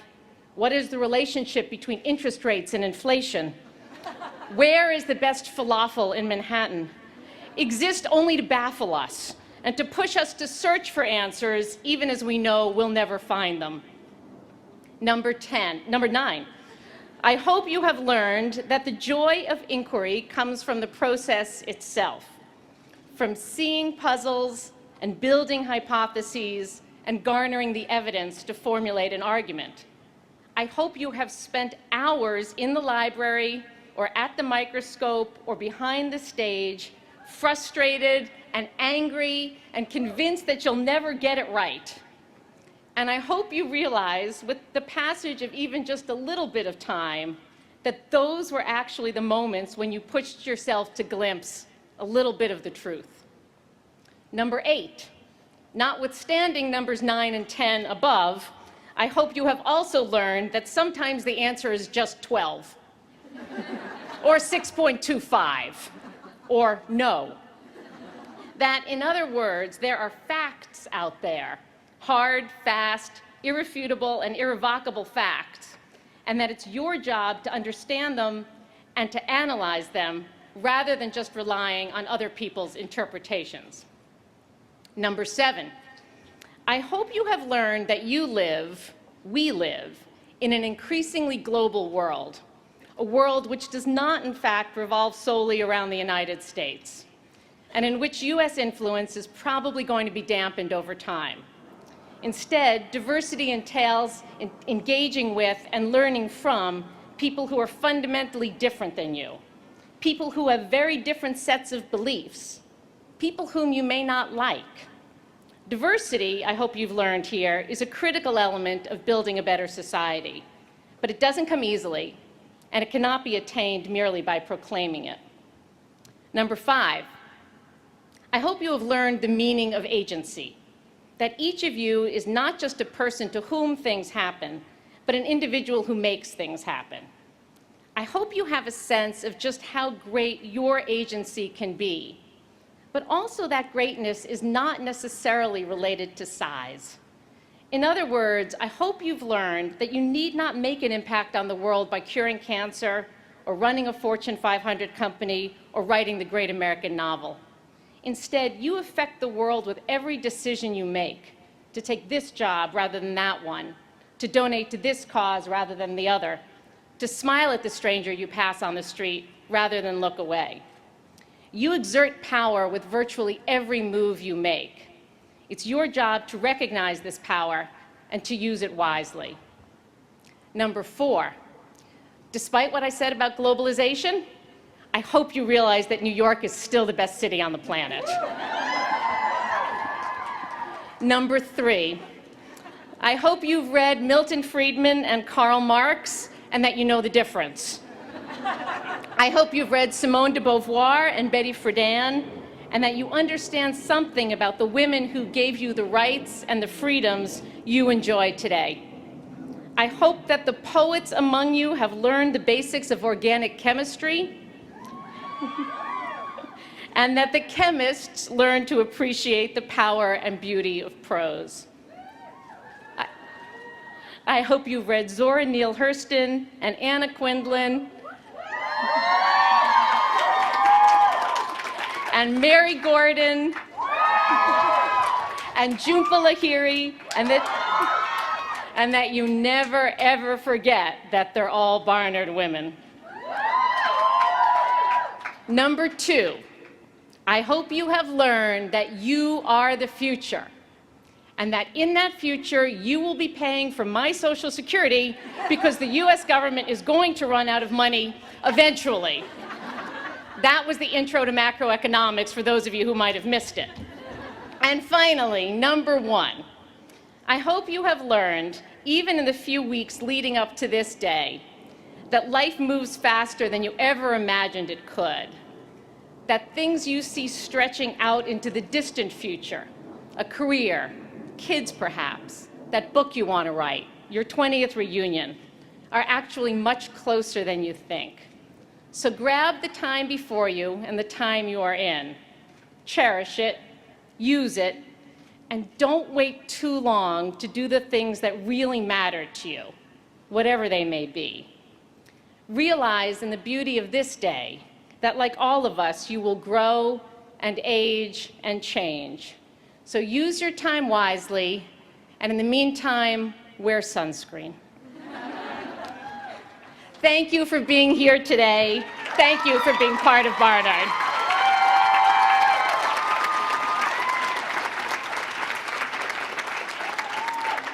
I would now like to invite the senior class to rise and join in the singing of the alma mater.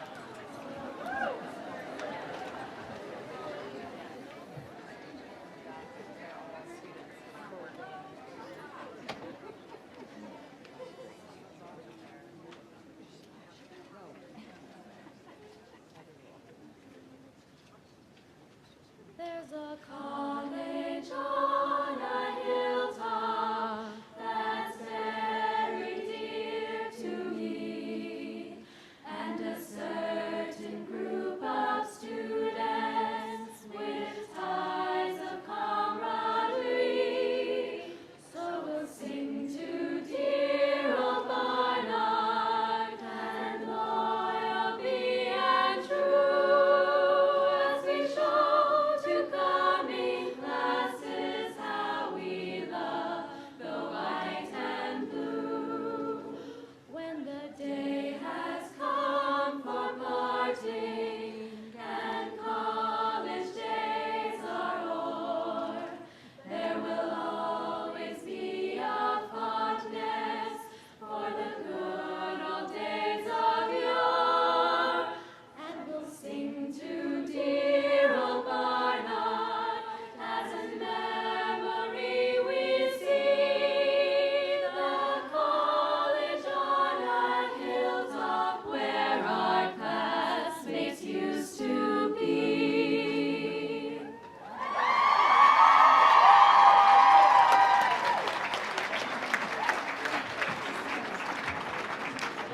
I declare this 118th ceremony of the presentation of Barnard candidates for the Bachelor of Arts degree adjourned.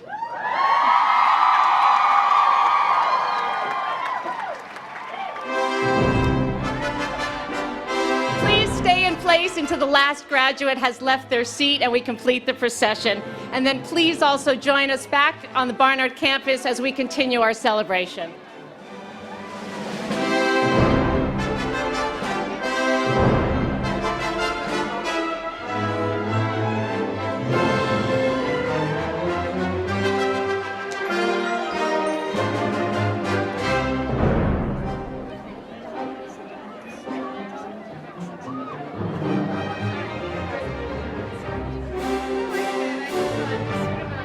I didn't want you to feel it. I didn't check your messages once.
Thank you.